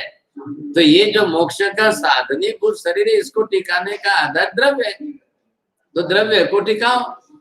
तो द्रव्य, आपने द्रव्य अपने आप में रख लिया, बस हो गया काम, समझेगा। एक द्रव्य से दूसरे द्रव्य की पूर्ति। भाई ये शरीर जो है पुद्गल पिंड है, उसको पुद्गल का द्रव्य ला करके हमने दे दिया। खाने के लिए मोक्ष का स्मरण करो, इससे ज्यादा और भगवान क्या बताएंगे आप? खाने के पहले मोक्ष का स्मरण करो, और मोक्ष का साधन वो शरीर है। મને કઈ ખાવાની સંજ્ઞા નથી, મને કઈ ખાવાનો રસ નથી, મારે એમાંથી રાગદ્વેષ કરવા નથી, મારે એમાંથી કર્મ બાંધવા નથી, બસ શરીરનું પોષણ કરવું છે, હાથ પગ ચાલે અને આપણી સાધના થાય। ये आपका लक्ष्य बना करके दिया, तो उद्देश्य क्या है? ये तो पुद्गल की पर्याय। बनाने वालों ने तो लड्डू भी बनाया, वही है। आज बेसन वही है, उसी बेसन के लड्डू बनाए, दूसरे दिन बेसन की दही बड़ी बनाए, तीसरे दिन बेसन का। और अब एक घटक में से वो 10 घटक, आप 10 पर्याय बदलेंगे। आपको पर्याय नहीं देखना है, आप पर्याय में वर्ण गंध रस स्पर्श का अनुभव नहीं करना है। वर्ण गंध रस स्पर्श के लिए आपको रागद्वेष ही करना पड़ता है। रागद्वेष न करना पड़े, कर्म बंधन न हो, इसलिए आप पर्याय पर कुछ भी ध्यान मत दो। आप उसके घटक द्रव्य को देख करके शरीर के पुद्गल की पूर्ति के लिए ये पर्याय, ये द्रव्य आवश्यक। तो खाते हुए भी रागद्वेष न करने से निर्जरा आपकी अच्छी हुई। अरे ख्याल में, यदा यदा जीव आत्मा रागद्वेषम न करोति चेत तदा अनिवार्य रूपेण कर्म क्षय निर्जरा तु भवत्येव। अब उल्टा बोलो इसका, जब जब रागद्वेष करेंगे तब तक कर्म बंद होगा, बंद होगा। और जब जब आपको रागद्वेष आवे ही नहीं, आप करो ही नहीं समझे, तो निर्जरा अवश्य। अब ये हमारा मूल सूत्र साधना का ले करके चलो। अब पुद्गल में तो है, पुद्गल तो वर्ण गंध रस स्पर्श वाला ही, वो थोड़ी बदलेगा। पुद्गल के रस स्पर्श तो है, वो तो नष्ट होने वाले नहीं है। पुद्गल तो है ही अपने गुण धर्मों वाला। आप उस समय क्या चिंतन करो मुझे इसके मैं न पर्याय देखो न वर्ण गंध रस, मुझे तो सिर्फ द्रव्य से पुद्गल के शरीर की अनुभव, अपने को अपने गुण में रहना है। हाँ, शरीर के लिए ये पुद्गल द्रव्य अनिवार्य है, बस। अब इसलिए भगवान ने क्या किया, आंबिल नाम नहीं रखा हुआ, रसद चाहो, रसद चाहो, आपको बाह्य तप की संज्ञा दी है, बाह्य तप के जो नाम संज्ञा बना कर दी, उसमें शब्द ये लिखा रसद चाहो, रस का त्याग करो। अब आपको जो खाना है खाओ, आंबिल वाले वो नहीं कह रहे कि इडली खाओ तो आंबिल खाए, ढोकला खाओ, पुडला खाओ तो आंबिल, नहीं, आपको रस निवृत्ति, राग आदि भाव रस में नहीं आना चाहिए। आंबिल करके भी रस बढ़ रहा है, रुचि बढ़ रही है, रस रुचि वाला आंबिल कर रहे हो तो कर्म मंद हो रहा है, तो निद्रा नहीं हो रही, तो वो अलूना आंबिल लाया, भाई नमक भी नहीं चाहिए, क्यों नहीं चाहिए, रस त्याग होना चाहिए, राग नहीं बढ़ना चाहिए साहब, फिर द्वेष नहीं, आ तो रस वगैरह छे, स्वाद वगैरह छे, केवी रीते गले उतरे साहब, अरे वो तो अपने आप उतरने वाला है, आते मुंह में आते ही दांत चबाएंगे, जीभ घुमाएंगे, दांतों में से लार निकलेगी, वो रस उसके साथ वो पेट में जाएगा, शरीर अपने अंदर जो है घटक को ले लेगा, शरीर को कैल्शियम चाहिए, प्रोटीन चाहिए, आयरन चाहिए, तो वो ले लेगा। आपको जीभ के, अब इंद्रिय कौन सी है, जीभ है, इंद्रिय स्वाद का ग्रहण करे तो पहले इंद्रिय का उपयोग बंद करो, फिर तो इंद्रिय का उपयोग, अब जीभ के ऊपर रस ही है तो रस ही चलनी है, तो आप रसों को ग्रहण मत करो, या पदार्थ में ही रस मत डालो, हाँ जाए तो भोजसी को तो रोकना है। अब अनादि का अभ्यास तो वो है, अनादि काल से जीव ने पुद्गल के वर्ण गंध रस स्पर्श का उपभोग किया है, अब वो कैसे घटाना, अनादि के संस्कार को तोड़ना जो है बहुत मुश्किल लगता है, लेकिन उसके लिए ही तो साधना है, मुश्किल लगता है, उसके लिए भगवान ने पुरुषार्थ बताया है, आज नहीं तो कल, आज नहीं तो कल, करना तो करना ही है। अब इसी नियम पर केवल ज्ञान होने के बाद केवली भी अपना शरीर इतने वर्षों तक टिकाए रखने के लिए पुद्गल का आहार ग्रहण तो करेंगे कि नहीं करेंगे। अब उनकी मानसिकता क्या स्पष्ट हो गई है, अब उनके तो खैर वितरागी बन गए, अब रागद्वेष है ही नहीं, इसलिए उनका तो प्रश्न ही नहीं आ रहा है। अब वो कक्षा हमको लानी है, चलो वो तो सर्वथा रागद्वेष रहित है और उनको पार्श्वनाथ भगवान को 70 बरस गोत्री करनी है, आहार लेना है, 700 बरस तक नेमिनाथ को और आहार लेना है, शरीर तो चलाना पड़ेगा, क्या करेंगे। 84 लाख पूर्व के आयुष्य वाले आदिनाथ भगवान ने 1 लाख पूर्व लास्ट में केवल ज्ञान के बाद 1000 बरस का उतना काल भी अपना शरीर चलाया कैसे, तो पुद्गल के तरफ बिना तो चलेगा ही नहीं। अब पुद्गल के लिए आहार आदि ग्रहण में ये योगिक क्रिया है, काय योग की क्रिया है, अब वहां पर कारणीभूत जो रागद्वेष का कर्म था वो हटा दिया। अब इसलिए आहार आदि की क्रिया करे तो उनको कर्म बंध नहीं है, हमको हमारे रागद्वेष के कारण कर्म बंद हो रहा है, तो आप उसमें से रागद्वेष हटाते जाओ, और जैसे जैसे रागद्वेष हटाते जाओगे आपको भी खाते हुए कर्म बंध नहीं होगा। क्यों कुरगड़ु मुनि को खाते हुए भी निद्रा क्यों हुई, कुरगड़ु मुनि को खाते हुए तपस्वी मुनि का थूका हुआ कफ भी कौलिया के साथ खाते हुए इनको केवल ज्ञान क्यों हुआ, वो द्रव्यानुयोगी वहां पर काम आया। क्या विचार किया उस समय उन्होंने, आपन पर्याय छे, आपन पर्याय छे, हम भी खाते हैं, उसमें से कफ वगैरह मल मूत्र बनता ही है ना, तो ये क्या है, पुद्गल की पर्याय का परिवर्तन है, इनके भी अंदर वही पुद्गल की पर्याय का परिवर्तन, तो कफ में भी औदारिक वर्गना के पुद्गल परमाणु तो है ही है। मने शू फरक पड़े छे, आ खाधु के आ खाधु, मारा शरीर में कफ तो छे ज ने, हवे आ कप खाई लीधुं, मैं कागड़ाना भवनी अंदर रस्ता पर थूकेलू घणानु कप खाधु। अब देखो चिंतन करना है तो आपको मन उधर ले जाना पड़ेगा, नहीं तो हमारी सुग जे द्वेष बुद्धि थी आवे, एक कप थोड़ी खवातो छे, कोईनु थूकेलू थोड़ू खवातो छे, अरे कोईनु थूकेलू કેટલી વાર अनंती વાર खाधું, याद नहीं, आप विचार कर लो, याद आ गया, याद थोड़ी रखना है आपको अंदर। हमने कौवे के भव किए कि नहीं किए, हमने भूंड के सुअर के भव किए कि नहीं किए, क्या किया था उस समय, आपने क्या खाया था उस समय? अब उसको कहने जाओ कि नहीं नहीं आ तो विष्टा दे तारे, अरे वो कह के मारा माटे खुराक दे। आपने खाया पिया, आपके शरीर ने जितना उसमें से घटक प्रोटीन वगैरह कैल्शियम वगैरह खींच के ले लिया, फिर भी आपके शरीर में वो पचा नहीं, और नहीं पचा तो आपके शरीर में से 40%, 30%, 50% जो वेस्ट गया है उससे उसका शरीर बन रहा है और वो शक्तिशाली बन रहा है। देखो आप, सुअर जो है वो इतना शक्तिशाली बन रहा है, क्यों बन रहा है? तो ये पुद्गल द्रव्य तो उसको ही मिल रहा है। कुरगड़ु मुनि ने अपने भाव बदल दिए, सर्वथा राग द्वेष आने ही नहीं दिया। एम नहीं कि आंख मीची ने जबरदस्ती मोढ़ाમાં મૂકીને ઉતારી લીધો, क्या पूरा तत्व है?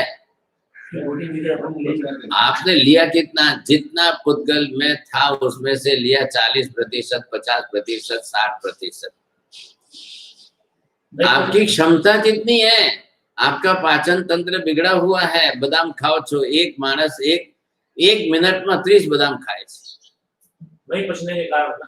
हाँ, आपने 1 मिनट में 30 बादाम खाई, अब 30 में से 3 भी नहीं पचेगी।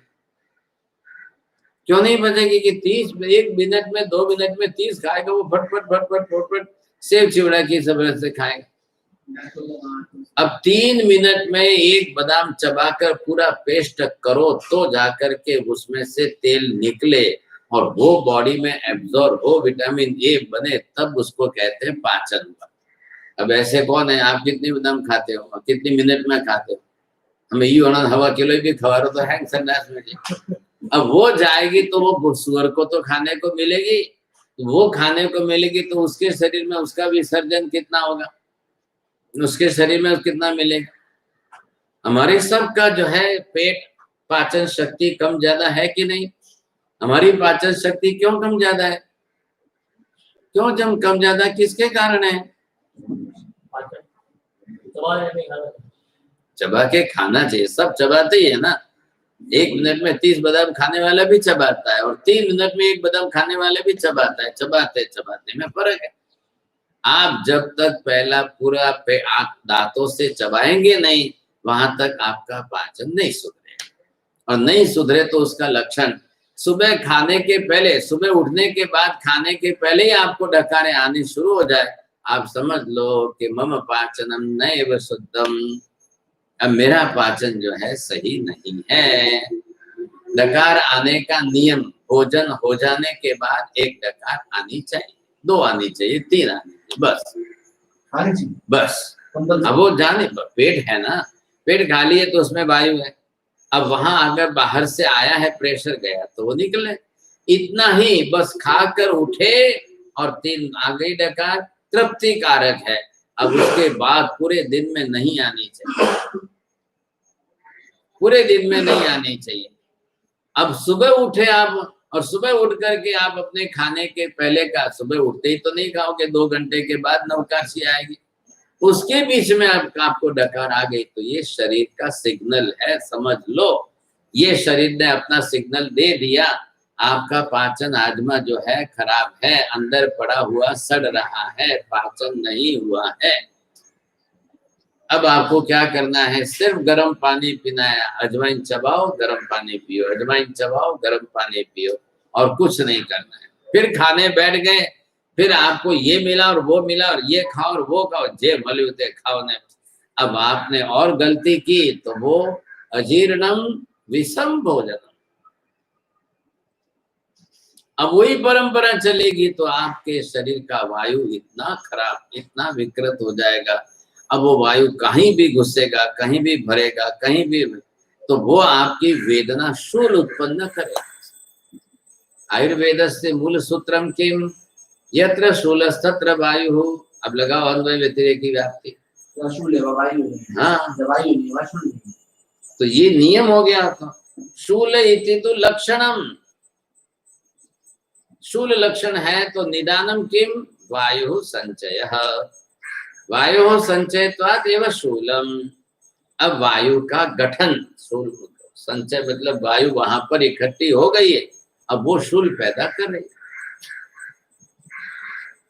तो ये आपको सोचकर अब उस क्षेत्र की वायु को वहां से निकालनी है, बस ये आपको करना है।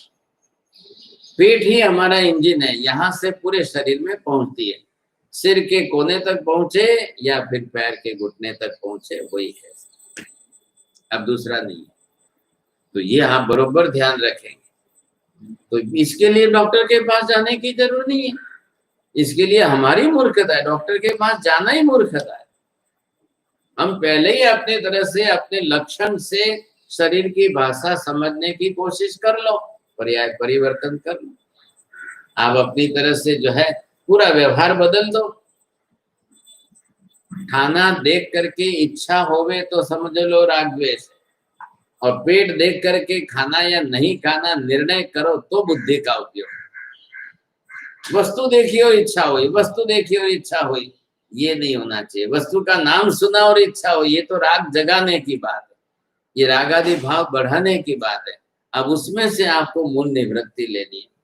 यहाँ पर आपने ये क्या समझा, हमने एक द्रव्यस्य अनेकेषु पर्यायेषु अनुगत रूपत्वेन एकस्यैव द्रव्यस्य अनुगताकारता बुद्धि, वो जो है वो क्या है, वो ऊर्ध्वता सामान्य। ऊर्ध्वता सामान्य किसका है, द्रव्य का। इसलिए द्रव्य का ऊर्ध्वता ऊपर ऊपरे उपरा ऊपरी गमे એટલી पर्याय बदलाए तो भी उसके अंदर एक ही अनुगत द्रव्य रहेगा। पर्याय का बदलना, ऊर्ध्वता यानी एक कितनी भी पर्याय बदलती जाए उसमें एक ही द्रव्य का बार बार अनुगत रूप में रहना। अब आप इसके 10 दृष्टांत बना लो। हमने ये मिट्टी का बनाया, आप जीव का बनाओ।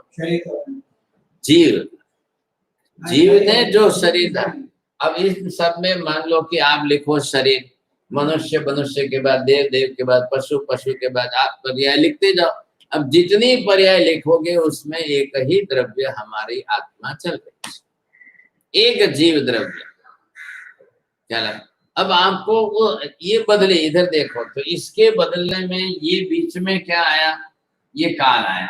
अब कितने काल तक जो है आप इसको किसको, ऊर्ध्वता सामान्य को कालाश्रित बनाकर देखोगे, कितना काल बदला है, हर एक में काल ये एक पर्याय बनी तो कितने काल तक रही, फिर वापस वो कितने काल में जो है बदलती गई।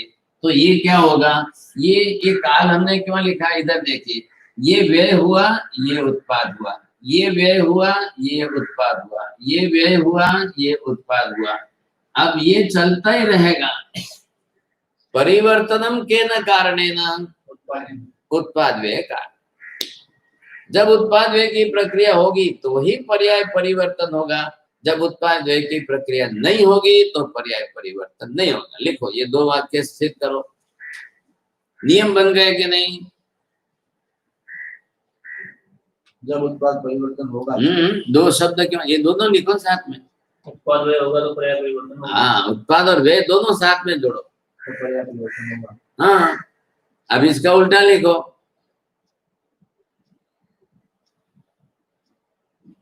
जो पर्याय परिवर्तन नहीं होगा, उत्पाद व्यय नहीं होगा तो पर्याय परिवर्तन है। कारण को पहले लिखो फिर कार्य को। पर्याय परिवर्तन निश्चित होगा। हाँ ठीक है।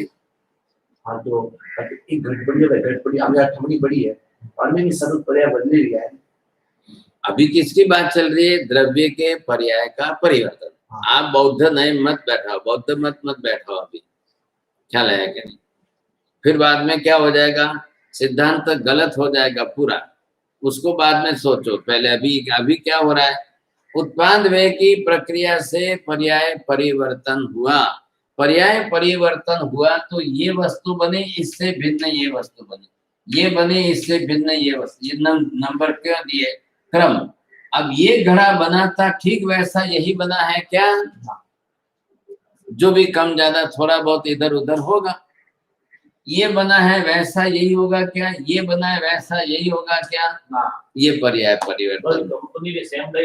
हाँ, और सेम डाई आपने बनाई, इसके लिए एक सरीखा भाव हो रहा है। तो पर्याय होगा ना, तो पर्याय बरोबर। अब वो जो होता जाएगा तो उसमें पहले ही पर्याय की समानता लाने के घटक उसमें बैठा है। ख्याल है। अब आकार प्रकार एक सरीका होगा, फिर उसके वर्ण में, फिर गंध में, फिर रस में, फिर स्पर्श में, दिशों में आपको एक समानता लाने के लिए आपको एक घटकता बना। फिर भी एक ही द्रव्य के पर्याय हैं, तो एक द्रव्य के पर्याय कितने बनेंगे? अब ये पेन है, ये कंपनी कितनी पेन बनाएगी? ये बुक है, तो बुक कितनी बनाएगी? हर वस्तु जितनी तो समान पर्याय एकदम। हाँ समान, तो समान से क्या होगा? जाति समान तो हो ही नहीं सकते मूल्य। जितने प्रतिशत हो, आप 100% की जगह 90% बोलो, 50 80%, क्यों नहीं होंगे? होने में क्या तकलीफ है? अब दवाइयां बनती है कि नहीं बनती है? अब ये वैक्सीन बनाएंगे पूरा नहीं, कितने लोगों के लिए बनाना है? 500 करोड़ लोगों के लिए, 700 करोड़ लोगों के लिए बनाना है, तो उसमें थोड़ा सा भी इधर उधर परिवर्तन हुआ तो खेल खत्म। केमिस्ट्री के अंदर चलता क्या है? केमिकल बेस का। तो आजकल तो कंपाउंड मतलब कंप्यूटर आ गए, अब उससे वो निश्चित करते हैं कि भी एक मात्रा भी इतने प्रतिशत भी कम ज्यादा नहीं होनी चाहिए। है क्या? वर्ण गंध रस स्पर्श पूरे पुद्गल के इसमें ही रमना है आपको। आप वैक्सीन बनाओ 100 करोड़ के लिए, 500 करोड़ के लिए, जो भी करो, केवल पुद्गल के वर्ण गंध रस स्पर्श में आपको चलना है, और जिस तरह से जो द्रव्य स्वरूप उनका है उसमें आपको चलना। आधारभूत क्या है? अब आधारभूत इनके पास केमिकल है, आयुर्वेद के पास वनस्पति है। क्या है? तो वनस्पति। आपने वनस्पति होगी ना? नहीं, केमिकल वनस्पति नहीं है, रसायन है। ख्याल है कि नहीं? अब इसमें आपके पास क्या है? आपने गिलोय कितने ली, तुलसी कितने ली, अब इन दोनों के साथ नीम कितना मिलाया? अब आप लिखोगे भाई 100 ग्राम नीम मिलाया है, 150 ग्राम गिलोय ली है, 300 ग्राम तुलसी ली है, ज्यादा असर किसकी चाहिए? अब ये तीनों मिलेंगे तब जाकर के नीम जो है क्या करेगा? गिलोय क्या करेगी? गिलोय पहले बुखार को कंट्रोल कर देगी, तुलसी आपकी सर्दी कफ को मिटा देगा, नीम जो है अंदर के बैक्टीरियल ग्रोथ को निकाल देगी।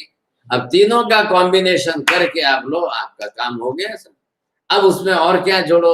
हल्दी डाल दो, सूंठ डाल दो, तो वायु के लिए वो दोनों अपनी तरफ से पहुंच जाएंगे साहब। यही करना है आपको, है क्या?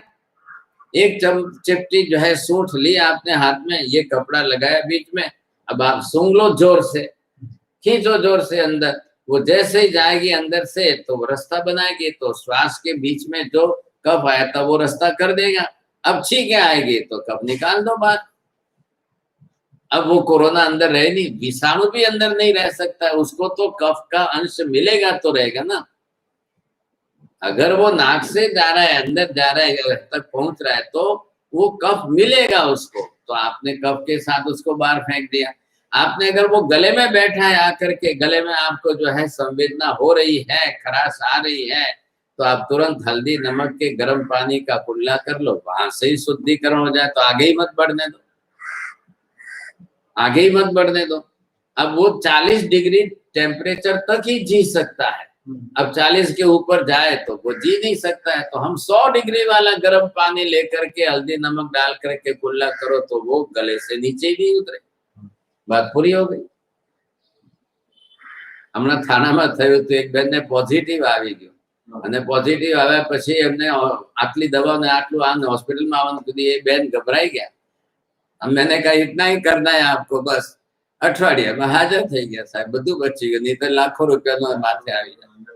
कुछ भी नहीं किया उन्होंने, बराबर हल्दी नमक के कुल्ले किए, पिए, सुबह सूंढ ली, सूंढ सूंघी, इतना काम किया, उन्होंने काला काढ़ा पिया, बच गए। कोई चक्कर ही नहीं था, आराम से अठवाडिया में एटलू सरस થઈ ગયું, કોઈને ખબર नहीं पड़ी। અને હવે आओ करो टेस्ट, एक अठवाडिये के बाद दूसरे रविवार को टेस्ट कराया, बोले नेगेटिव, कुछ नहीं। आधा तो डर का व्यापार है, आधा तो जो है डर के कारण घुमा रहे। हाँ, और क्या है? आप इतना क्यों नहीं कर सकते हो सामान्य रूप में? लेकिन अब घटक के द्रव्य में जाओ, मूल द्रव्य के घटक में। अभी ये माता जी है, इनके घर में जाओ आप, थोड़ी हल्दी लो। अब ये हल्दी लाएंगे ब्रांडेड कंपनी, क्योंकि वो डबल ग्रेजुएट है ना, आधुनिक महिला है। अब वो ब्रांडेड पड़ीका लाएगा। अब ब्रांडेड पड़ीका लाके एनालिसिस करने के लेबोरेटरी में तो बोलेंगे मिट्टी और कलर है, हल्दी का है। हल्दी दिखाई नहीं दे रही अंदर।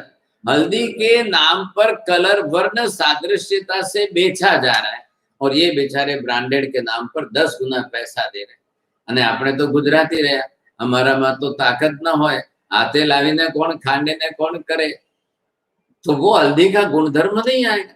अब आपको ऑर्गेनिक हल्दी खेत में ही उसमें केमिकल न डाले और खेत में बिना केमिकल के हल्दी बने, वो हल्दी बना करके लाके उसका पाउडर बना करके एक आधी चम्मच लो और उसका रिजल्ट देखो, और वो हल्दी मिलेगी 500 रुपए किलो।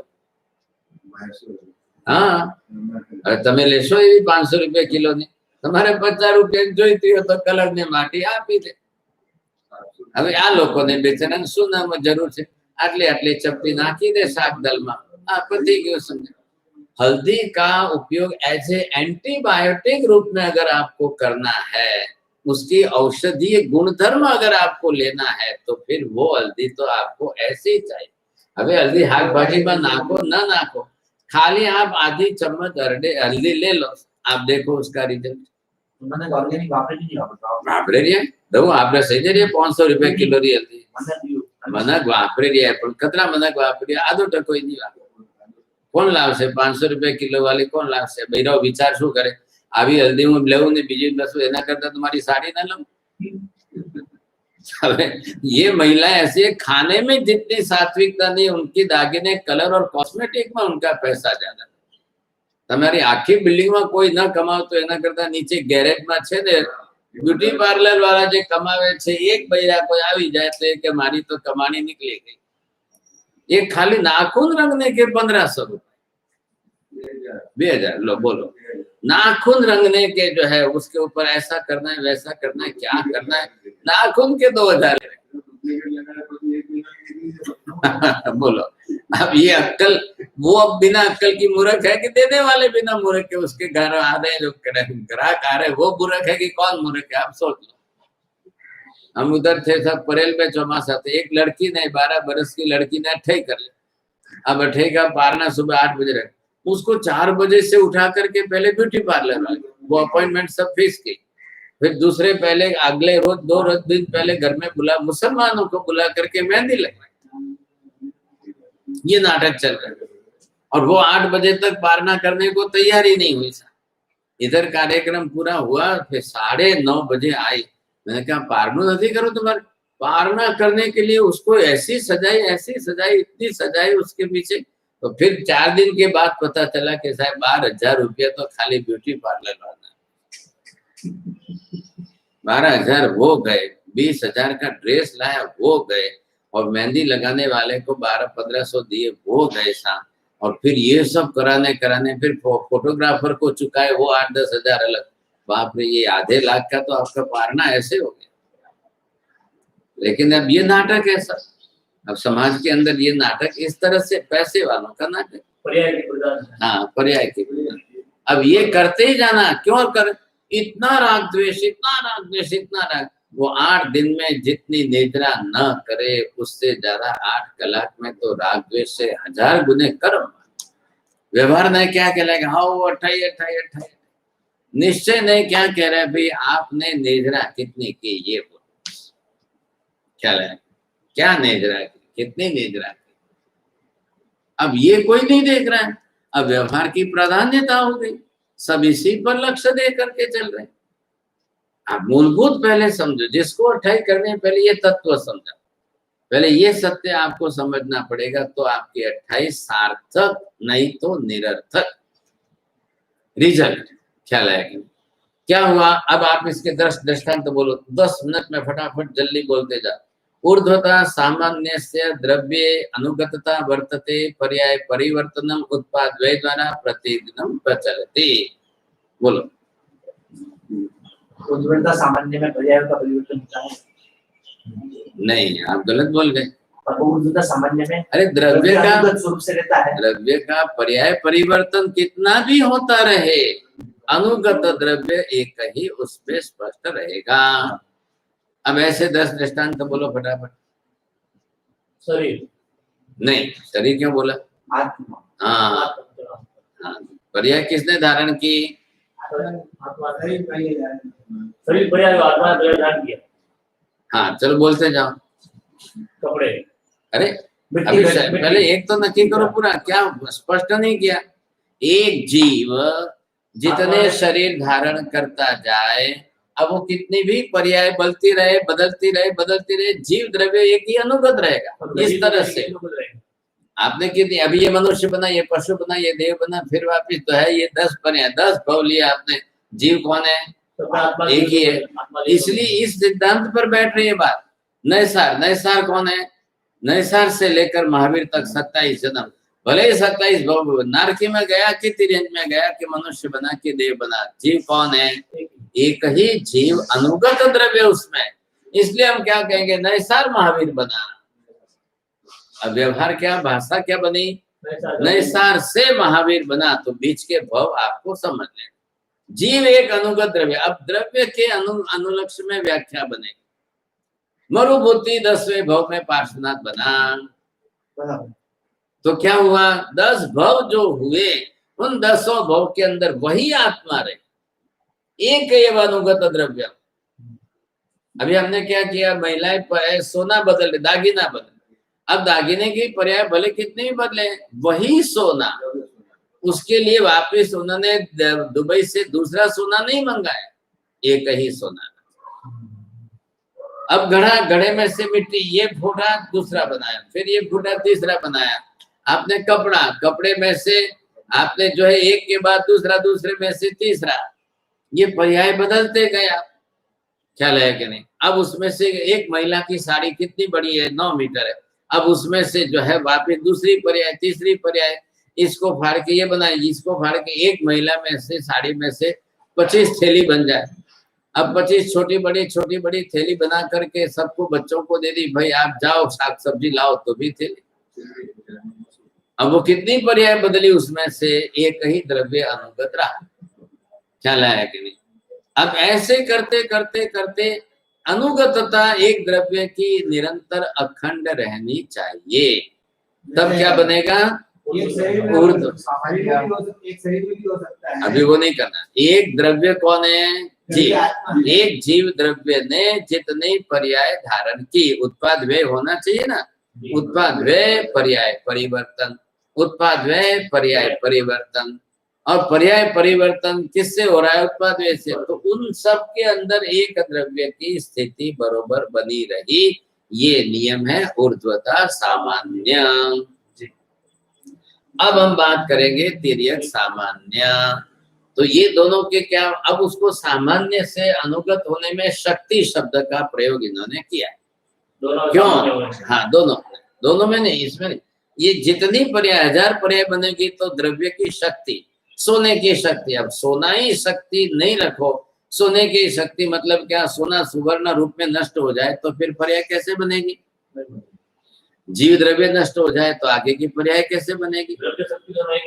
हाँ, ऐसे नाम दिया। तो यहाँ पर इन्होंने क्या किया? देखो गाथा देखो, ऊर्ध्वता सामान्य शक्ति ते पूर्व अपर। अब पहले का, दूसरे का, बाद में फिर तीसरा, फिर चौथा, फिर 5। ये अपर क्या है? गुण करती रे, तो उसके गुण तो बदलते जाएंगे। पर्याय बदली तो गुण बदल गए। अब वो पर्याय भी बदलेगी, गुण भी। पिंड कुशुल आदि का आकार है। अब इधर मिट्टी का बदले तो क्या हुआ? आपको भले ही बदले ना। आपका इस जन्म में आपने ये जन्म पर्याय तो बदलती है, उसके साथ में क्या होगा? आपके जीव ने आज ये पुद्गल शरीर धारण किया। अब आप यहाँ से गए, पशु बने तो क्या होगा? देव बने तो क्या होगा? फिर पशु बने, कैसे रहेगा? आज जो स्वभाव है वो कल रहेगा? स्वभाव सामान्य धर्म हो गया, तो वो जो भी है तो बदलेगा कि रहेगा? एक ही तो नहीं रहेगा, गुण बदलता जाएगा। हर एक के साथ पर्याय नहीं। अब गुण की पर्याय अंदर जो पर्याय बदले ना, पूर्व अपर गुण करती रे, अब वो अपने आप में अंदर बदलता जाएगा। पूर्व और अपर पर्यायों को धारण करने में जो सामान्य शक्ति है वो ऊर्ध्वता सामान्य। अब आपका भले ही बदलता जाए। तो ये दोनों करते करते अब कितने आकार बदले? पिंड कुशुल आदि। यहाँ मिट्टी का घड़ा आधार लिया द्रव्य, तो उसमें आकार प्रकार ही बदले। अब जैसे आकार प्रकार आदि बदलते गए तो उसमें जिम माटी अनफेरती रहे, इनकी भाषा है। माटी तो नहीं बदलेगी, माटी द्रव्य तो अनुगत वही रहेगी।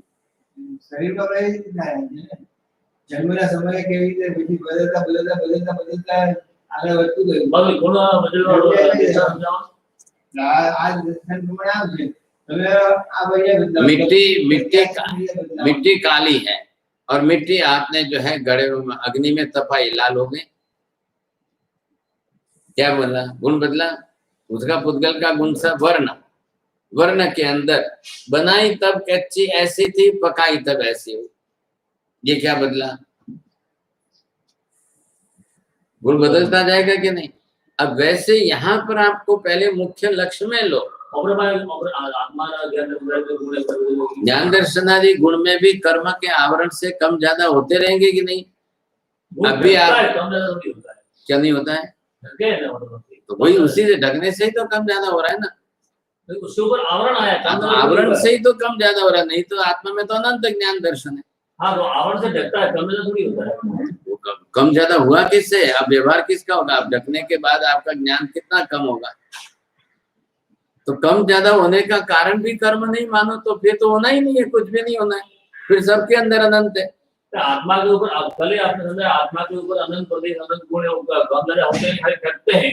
निश्चय नहीं से वो अंदर सत्तागत अस्तित्व में रहते हैं। तो कैसे हुए? कर्म के आवरण से ढक गए ना। तो अरे भाई ढकने के बाद में आकर उपयोग में क्या हुआ? अभी सूर्य उदय में आया तब बादल नहीं है, तब कितना प्रकाश, और बादल आ गए ढक गए तब प्रकाश कितना? तो सूर्य का प्रकाश कम थोड़ी, तो बादल से ढक गया है ना, तो ढक गया वही तो। अब उसके बाहर व्यवहार क्या होगा? अब कैसे देखेंगे आप? जब कर्म के आवरण, मेरा अभी श्रुत ज्ञानावरणीय कर्म ज्यादा आ गया तो मेरे को समझ में नहीं आएगा ये क्या हुआ। ढकने से आगे का व्यवहार इस तरह से बदल रहा है, तो वो कम ज्यादा व्यवहार करना पड़ेगा कि नहीं आपको? कैसे करेंगे? जैसे शक्कर डाली तो दूध में थोड़ी शक्कर डाली, थोड़ा मीठा हुआ, ज्यादा डाली ज्यादा मीठा हुआ, क्या हुआ? कारण कौन बना? शक्कर। लेकिन शक्कर में मात्रा कम ज्यादा से इसके प्रमाण में कम ज्यादापन आया। तो कर्म के कारण ही कम ज्यादा सबका होगा। अब कर्म का आवरण तो सब जीवों पर है, सबके ऊपर है, अनंत जीवों पर है। अब वैसे ज्ञान दर्शन कितना कम निकल रहा है? कम ज्यादा होना वही गुण का पर्याय है। हाँ, बरोबर समझ में आ गया आपको। अब ये हेतु समझिए आप। अब इससे आगे का थोड़ी सा, हाँ आगे की गाथा खोलो, 5वीं गाथा। भिन्न विगति मां रूप एक जे, द्रव्य शक्ति जगी दाखई रे, ते तेरियक सामान्य कही गई। जिम घट घट आकार जिम माटी फरती रहे वो था आगे। हाँ। तो वो फिर जो वर्ण अंदर रस पर जैसा आपने कहा कच्चा जो वो था वो पिंड, वो फिर उसमें जो दबाया तब उसमें वर्ण परिवर्तन हुआ। हाँ, भले ही तो फिर वो आकारों का परिवर्तन होता रहता है। ये किसमें वर्ण अंदर रस किसमें डालेंगे? पुद्गल में। द्रव्य कौन सा है? मिट्टी है। मिट्टी क्या है? पुद्गल है। पुद्गल के बदलने में पर्याय बदलेगी तो वर्ण गंध रस स्पर्श में पर्याय। जैसे अपन वर्ण का परिवर्तन हुआ तो अपन ने गुण का परिवर्तन किया। वर्ण गंध रस स्पर्श में परिवर्तन होना, इसी को पर्याय परिवर्तन कहते हैं। अब 84 लाख योनि में इसी का गुणाकार है। हाँ बराबर, ख्याल है कि नहीं? कुल कोटि की संख्या में वर्ण गंध रस स्पर्श से आप गुणित करते जाओ, गुणाकार करते जाओ। 7 लाख पृथ्वी का है, 7 लाख अब का आता है। द्रव्य ही मूल, अभी द्रव्य की बात चल रही है ना, मूल द्रव्य के बिना पर्याय नहीं बन रही है। जो आकारों का जो परिवर्तन होता है, मिट्टी बना, मिट्टी का बना, कुछ बना, तो आकारों का परिवर्तन, गुण का परिवर्तन समझेंगे। गुण के पर्याय का परिवर्तन, गुण का पर्याय है या द्रव्य का पर्याय? दोनों का पर्याय। अनुगत कौन है? अनुगत बुद्धि रखो, वो द्रव्य है।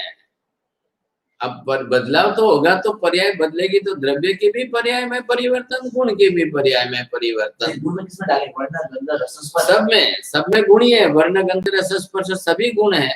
आप अलग क्यों कर रहे हो? आकार संस्थान पर्याय है, द्रव्य पर्याय के ढांचे में ढल गया तो वो तो द्रव्य की आकार बन गई। अब उसमें गुण किसके हैं? कौन से हैं? वर्ण गंध रस स्पर्श वाले। पुद्गल का द्रव्य है तो वर्ण गंध रस स्पर्श लो, आत्म द्रव्य है तो ज्ञान दर्शन आदि लो। एकेंद्रियના ગુણ હોય એ આત્મા પંચેન્દ્રિય સુધી પહોંચ્યો તો ગુણની અંદર વૃદ્ધિ કરે છે તે સમાન છે। જીવનું જે જ્ઞાન દ્રવ્ય છે કે નહીં, જ્ઞાન દર્શન એકેન્દ્રિયમાં છે, સત્તામાં અનંત પડેલું જ છે। હવે એનો એક ઇન્દ્રિય પછી બીજી ઇન્દ્રિય થઈ એટલે એનું જ્ઞાન 50 ગણાથી 100 ગણું વધ્યું।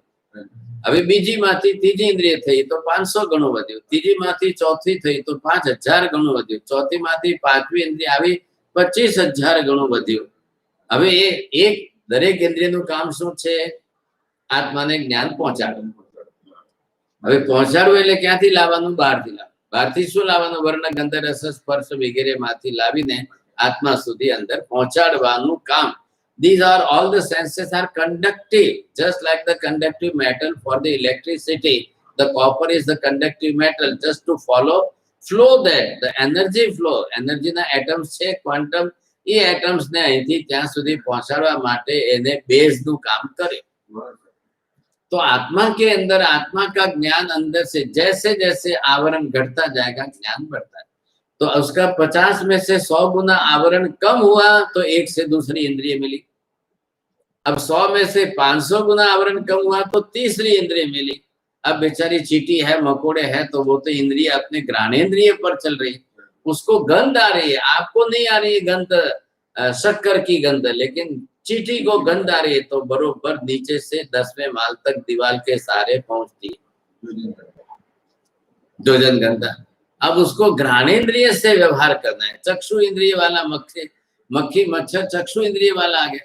मच्छर किधर भी है तो वो देखता है कि आ बैठो छे, आ जो आ एनो खभो उघाड़ो छे, चालो त्या जईने सोय नाखीने लोही चाटवानुं। वो थोड़ी आके दीवार पर बैठेगा, उसको दीवार से तो कुछ नहीं मिलना है, तो वो सीधा आकर के देखेगा घूमता फिरता। अब उसको क्यों आंख है, 2 आंख है, 2 आंख से खुला दिख रहा है तो अपना खाना किधर है वो समझ रहा है। आहार की संज्ञा तो पड़ी, उसको क्या करना है? आप उस वक्त क्यों जाते हैं उधर? द्रव्य मन से क्या मतलब है? उसको जरूर क्या है? उसके चक्षु इंद्रिय से उसका व्यवहार हो रहा है कि नहीं, बस बात पूरी हो गई। अब इधर से आप पंचेंद्रिय में आए तो पंचेंद्रिय 5वीं इंद्रिय ने जो ज्ञान देना प्रारंभ किया वो सभी इंद्रियों से ज्यादा ज्ञान 5वीं इंद्रिय दे रही है। 4 इंद्रियां जितना ज्ञान नहीं देती है उससे 1000 गुना ज्यादा ज्ञान 5वीं इंद्रिय दे रही है। चक्षु से तो आप खाली देखोगे, देखने से सब रस भेद खुले या नहीं भी खुले, लेकिन श्रवणेन्द्रिय ने आपको जब दिया तब वो ज्ञान पूरा विवेक से दिया। तो इसलिए खाली चक्षु इंद्रिय तक नाम नहीं दिया।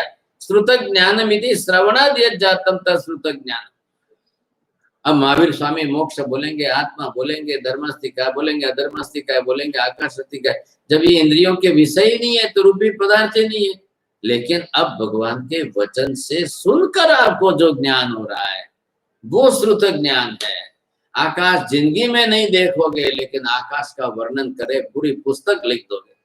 आत्मा जिंदगी में नहीं देखोगे, कभी किसी भाव में नहीं देखोगे, लेकिन आकाश का ज्ञान, आत्मा के विषय का ज्ञान 500 पेज की पुस्तक में लिखो। इतना ज्ञान आत्मा के ऊपर कहां से लाया? जो 4 गुण थी वर्ण गंध रस स्पर्श, ये चारों इंद्रिय के आप परमेश ब्रह्म कोई परमेश विचार करता रहो। मैं आगे समझाता हूं तो आगे नहीं सुनते। श्रोतेंद्रिय है तो शब्द गुण क्यों नहीं लिखे पुस्तक में? 4 गुण लखी है, स्पर्शेंद्रिय, रसनेंद्रिय, घ्राणेंद्रिय, चक्षुंद्रिय, वर्ण गंध रस स्पर्श। हाँ, तो श्रोतेंद्रिय ध्वनि है ना, तो पॉज बोलता नहीं ना वर्ण गंध। आज व्यवहार में पुद्गल के यही है, तो ध्वनि कहां से आएगा? वो भी उसके साथ है, पुद्गल का ही है। पुद्गल के साथ में उसी के साथ जुड़ेगी, उसका गुण नहीं है, अब उसकी क्रिया है। ख्याल है कि नहीं? गुण में वर्ण गंध रस स्पर्श, इतना ही लिखो। अब ध्वनि आदि उसकी क्रिया है। प्रभा छाया तवे ही है, ये उसके रूप है, तो आप उसी को लेकर के ग्रहण करो। व्यवहार उसी का होगा, उसके सिवाय नहीं होगा। ख्याल है? अब यहाँ पर ये क्या कह रहे हैं? 5वीं गाथा, भिन्न विगति मा रूप जे एक जे, द्रव्य शक्ति जगी दाखई रे, ते तिरेक सामान्य कही जे, जिम घट घट पण राखई रे। अब यहाँ पर और इसमें क्या फर्क करना है आपको? ये एक ही द्रव्य, इधर देखो पहले, एक ही द्रव्य सभी पर्याय में अनुगत रूप से एक ही रहा, वो एक रहे, एक पने की बुद्धि आपकी बनी है, वो ऊर्ध्वता सामान्य। अब इधर इससे फर्क है, एक द्रव्य वही नहीं है, एक जैसे सभी द्रव्यों की एक ही जैसी पर्याय। अब आया फर्क में तिर्यक सामान्य। यहाँ का घड़ा लिया, कल आप बिहार करके रोज एक एक गांव बदलोगे, सब जगह घड़े आएंगे। अब वो उसी मिट्टी के हैं क्या? सादृश्यत्वात् ख्याल है। अब वो अलग मिट्टी है, वो अलग मिट्टी है। कल यहाँ से आप पाटन गए तो वहां का घड़ा ऐसा मिला, आचारी गए वहां से घड़ा ऐसा मिला, अहमदाबाद गए वहां का घड़ा ऐसा मिला, वहां गए बेंगलोर गए तो वहां का घड़ा ऐसा मिला। ये क्या है सर? ये क्षेत्राश्रय ज्यादा है, ये कालाश्रय ज्यादा है। तिर्यक सामान्य, ऊर्ध्वता सामान्य। ये क्षेत्राश्रय अलग अलग क्षेत्र में अलग अलग क्षेत्र भले ही बदलते जाए, द्रव्य की अनुगुणता नहीं बदलेगी। आप यहाँ पर हो, कल गुजरात जाओ, कल बंगाल में जाओ, कल कलकत्ता जाओ, कल आप बेंगलोर में जाओ, कल मद्रास में दक्षिण में जाओ, मनुष्य मनुष्य में फर्क तो दिखेगा कि नहीं? लेकिन है तो मनुष्य। पर्याय किसकी है? मनुष्य पर्याय है। मनुष्य पर्याय है तो इतना फर्क क्यों? अब ये चीनी लोग हैं तो इनकी आंख कैसी और नाक कैसा? अब चीनी के ही बाजू में पास में ही जापान है, और वहां जाओगे तो उनसे नाक और आंख और बदल गए। सा हम हिंदुस्तानी हैं, हम किस एक्सिस पर रहते हैं, हमारा वर्णगंध रस कैसा है? और यहाँ से अफ्रीका चले जाओ तो कोयले के जैसे काले मिलेंगे। ये क्या है? बोल ये कुछ भी बदले, लेकिन मूल द्रव्य सबको मनुष्य कहना ही पड़ेगा कि नहीं? कपड़ा, कपड़ा सब जगह कपड़ा कहना पड़ेगा कि नहीं? अब महिलाओं ने लाल पीला करके डिजाइन करके आकार प्रकार बदल करके वो रोज पहन रहे हैं, लेकिन कपड़ा कौन सा? अनुगत द्रव्य कौन है? अभी द्रव्य पर लक्ष्य केंद्रित करना। मूल जाति तिर्यक झमत है। अब आपको ये समझना है, झाड़ू पर से कौन सा रस निकला था, क्या कापूस कैसा बना था, उस रुई में से कपड़ा कैसा बना है। अब उन्होंने अपने राग देश के हिसाब से रंग करके वैसी डिजाइन पसंद की है तो वो वैसा बन। आपको कपड़ा देखना है बस। कपड़ों छे, कपड़ों सेना माटे, अंग ढाकवा माटे कपड़ों छे। वस्त्र जो है किसके लिए? लेकिन अब कपड़े कपड़े की पर्याय कितने बदल गए। मैं जो कपड़ा पहन रहा हूं वही वो नहीं है। ख्याल है? पर कपड़ा नहीं, जात कपड़ा नु मूल द्रव्य एक से। अब वर्ण गंध रस स्पर्श उन्होंने बदल दिया।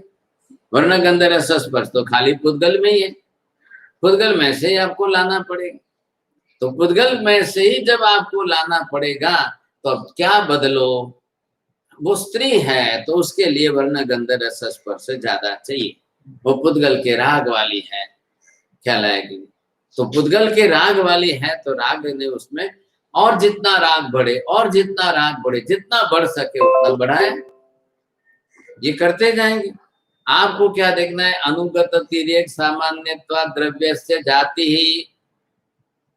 आप राग को भी नहीं करना है, राग भी नहीं करना है, द्वेष भी नहीं करना है, और उनके साथ व्यवहार तो रोज का है। तो वो व्यवहार में आएगी रोज। साहब गोत्री जाओगे, हर घर में महिलाएं, हर घर में रसोई महिला ही बनाएगी, हर घर में महिला ही रसोई बनाएगी। आप उनके कपड़े पर राग द्वेष पर मत जाओ।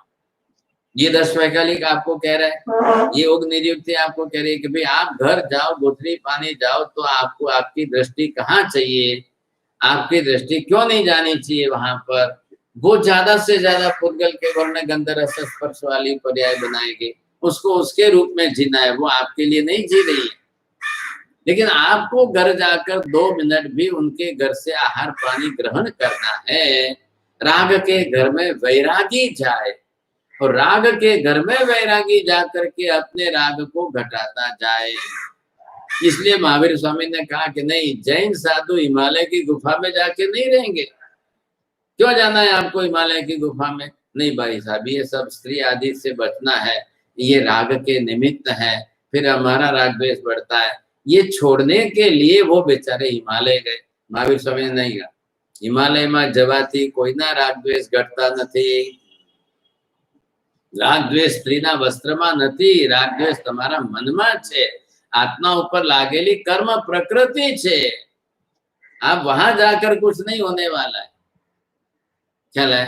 तो आओ यहाँ राग द्वेष के बीच में रहकर रोज अपने राग आदि भाव को घटाते जाओ, परीक्षा करो, अंतर परीक्षा करो आप अपनी। ये देखो आज फिर भी राग बढ़ रहा है, ये देखो फिर भी राग द्वेष बढ़ रहा है, अब उसको कैसे घटाना। सेहु चाइती उच्चई और न से चाइती उच्चई, ये दो शब्द हम बोल रहे हैं, रोज बोल रहे हैं। अब इसका स्वाध्याय करना है हमको, इसी का चिंतन मनन करना है आपको, तो ये रोज बोलना पड़ेगा। ख्याल है कि नहीं? अब ये आपको रोज के अंदर देखना है। सेहु चाइती उच्चई, क्यों आप उसी को क्यों कहते हो? लद्धेवी मतलब प्राप्त होने पर भी अगर वो नहीं भोगता है, अनासक्त रहता है, तो वो राग द्वेष से बचता है। न प्राप्त होते हुए भी भोग बुद्धि से उसके विचार में रहता है, से न से चाइती उच्चई। ये हम रोज का पहले चिंतन मनन दिया है। स्वाध्याय मतलब क्या करना है? आपको पहले चिंतन मनन करो, तब आपको ये ख्याल आए। तो ये आप बरोबर स्पष्ट करो। आपने अहो जिन्हें मस्तावज्जा के बोलते समय मोक्ष का चिंतन किया, वो स्वाध्याय किया, थोड़ा सा किया। और ये यहाँ पर आपको खाने बैठने के पहले पचकान पाल के शांति से 17 गाथा में चिंतन कर ख्याल है, तो आपको बरोबर स्पष्ट हो जाएगा। तो ये आपको समझ लेना है। तो कैसे अब ये सब हेतु क्यों महापुरुषों ने ये संयोजना क्यों की? गृहस्थ कुछ करते हैं, खाने की इच्छा फट लिया खोला खाया। आपको कुछ भी खाना है तो पहले पचकान पालो, फिर मुट्ठी सेम गंडे सेम वो भी व्यवहार में है, तो आप पचकान पालो। पचकान पालते समय ये चिंतन करो, ये स्वाध्याय करो, फिर खाने बैठो, आपका राग द्वेष नहीं बढ़े। बस बात इतनी सी है। अब यहाँ आपको क्या किया है? द्रव्य शक्ति जागी दाखे ले। अब ये द्रव्य शक्ति आपको जो कहना है वो अब घट कहाँ का भी हो, क्षेत्र बदल गया। ये तो अनुगत एक ही चल रहा था, वो भले कितने भी घड़े हो, कितने भी कुछ भी हो, कहीं पर भी जाकर घड़ा देखो, दागिना देखो, मकान देखो, कपड़े देखो, मनुष्य देखो, कहीं पर भी कोई भी हो, क्षेत्र की प्राधान्यता।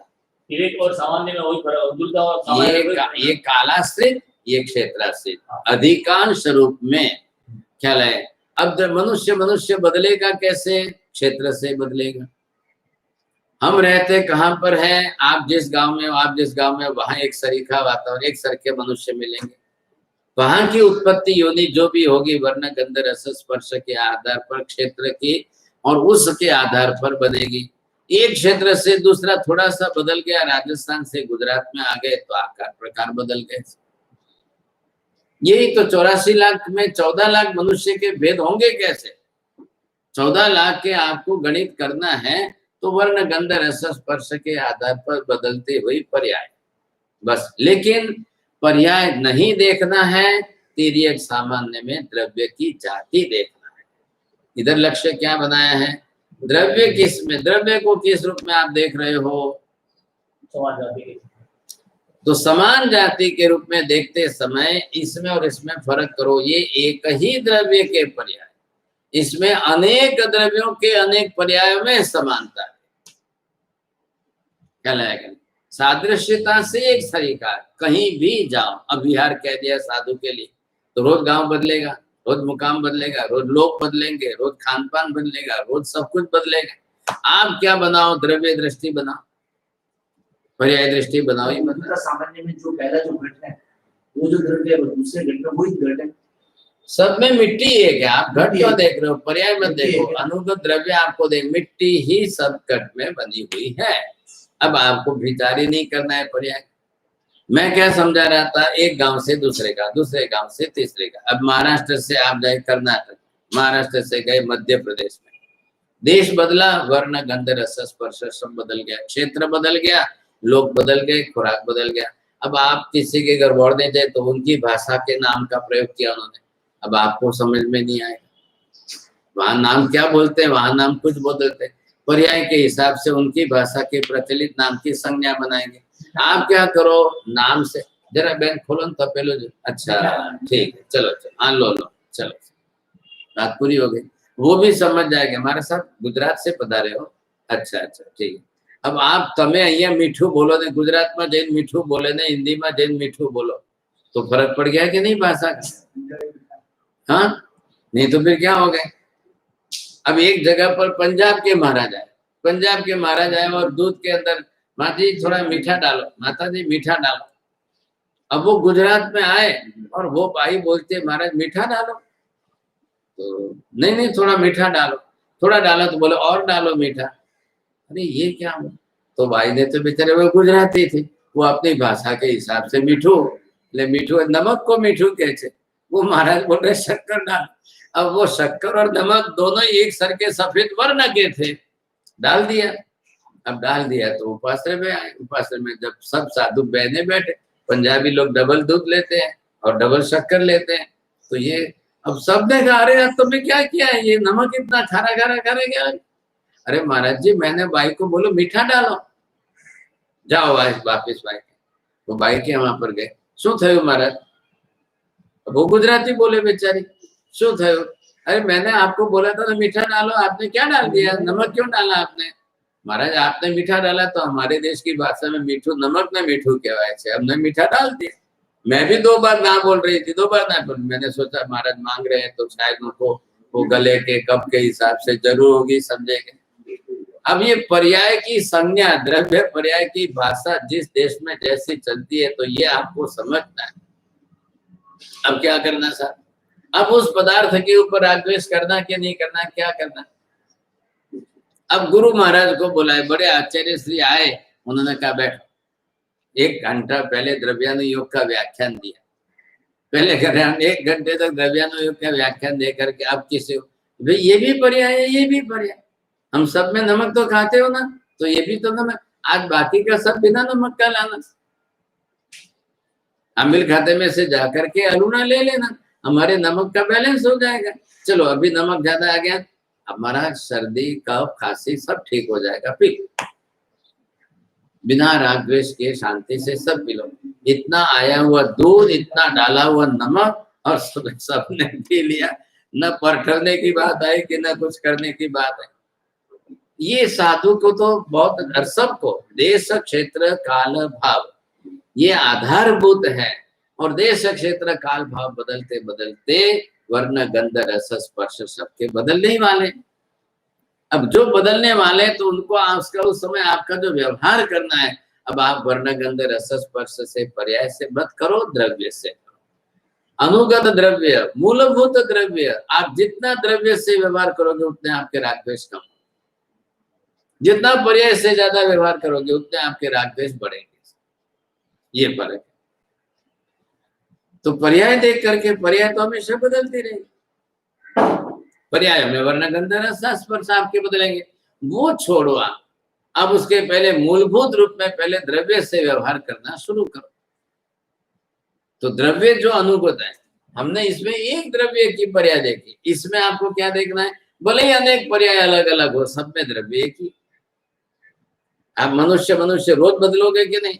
रोज गांव बदलेंगे, रोज लोग बदलेंगे, रोज देश बदलेगा, रोज बदलेंगे। आपको क्या बदलना है? आपकी बुद्धि उसमें द्रव्य की अनुगत बुद्धि एक सरीकी रख, बस। इसमें आपको कोई परिवर्तन नहीं करना है। ते एक सामान्य कही जही घट घट पण राखे रे। अब जैसे ये घट है, ये भी घट है, आपन घट से ये भी घट है, ये घट घट की एक अनुगत बुद्धि जरूर बनाओ। आपको कुछ भी नहीं देखना है, बस जहाँ जिस उपासना में गए सब जगह थोड़ी अहमदाबादी पतले घड़े मिलेंगे, बड़ी कई जगह जाड़े जाड़े मोटे मोटे घड़े मिलेंगे, कहीं काला मिलेगा, कहीं लाल मिलेंगे, कहीं सफेद मिल जाए, ठीक है, जो मिले सो। आपको क्या करना है? पानी भरना है, पानी अपना पीना है, बस। घड़ा जो है वो जलाहरण क्रियार्थम एवं माध्यम साधन द्रव्य। आपको करना क्या है उसमें ज्यादा, ये बरोबर समझ करके आपको चलाते रहना है। क्या अब भले एक ही काल हो, समान आकार प्रकार के हो, अब तिरछी अंगुली से दिखा देना, वो घड़ा लाओ तो ये घड़ा लाओ तो ये बोलो तो ये इसलिए नाम दिया है तिर्यक आकार, तिर्यक सामान, बस। और ये ऊपरा ऊपरी उससे उसके ऊपर वही बनाए बार बार, इसका नाम दे दो आप, ये संज्ञा कर दो, व्यवहार कर दो, आपका व्यवहार चल जाएगा। बात इतनी सी है। हो गई बात पूरी स्पष्ट। अब इससे आपको स्पष्ट करते जाना है, ये आपको बरोबर ख्याल आ जाएगा। मूलभूत गुण के व्यवहार करो तो राकेश जब से हाँ वैसे पर्याय की करते हो तो वच से पर्याय में हमेशा आप नई नई पर्याय देखोगे, वरना गंध रस स्पर्श देखोगे। આપણે ત્યાં મહેમાન આવ્યા, એક થેલી લાવે, શું હશે શું હશે, આજે શું લાવ્યા હશે, આપણે ત્યાં આવ્યા છે ને આપણા માટે કઈ લાવ્યા છે, એટલે આ તમારું મન એમાં ને મારે હવે આ વિષય ક્યારે નીકળે એમ पर्याय की व्यवहार पर्यायથી કરવાથી રાગદ્વેષ વધવાના છે। सर्व मंगल मांगल्यम सर्व कल्याण कारणम प्रधानम सर्वधर्माणाम जैनम जयति शासनम।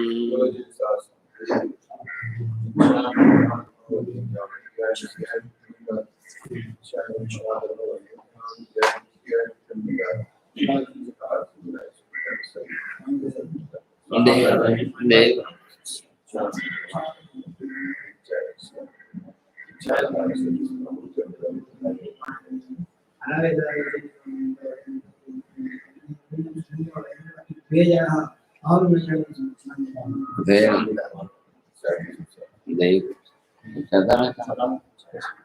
મારા સાહેબ બડેથી ભણેન दिया होती थोड़ी 2 कलाक मेहनत करनी पड़े, ये व्याख्यान नहीं है। आप यहाँ आकर के पुस्तक खोल दे, फिर वहां जाकर बंद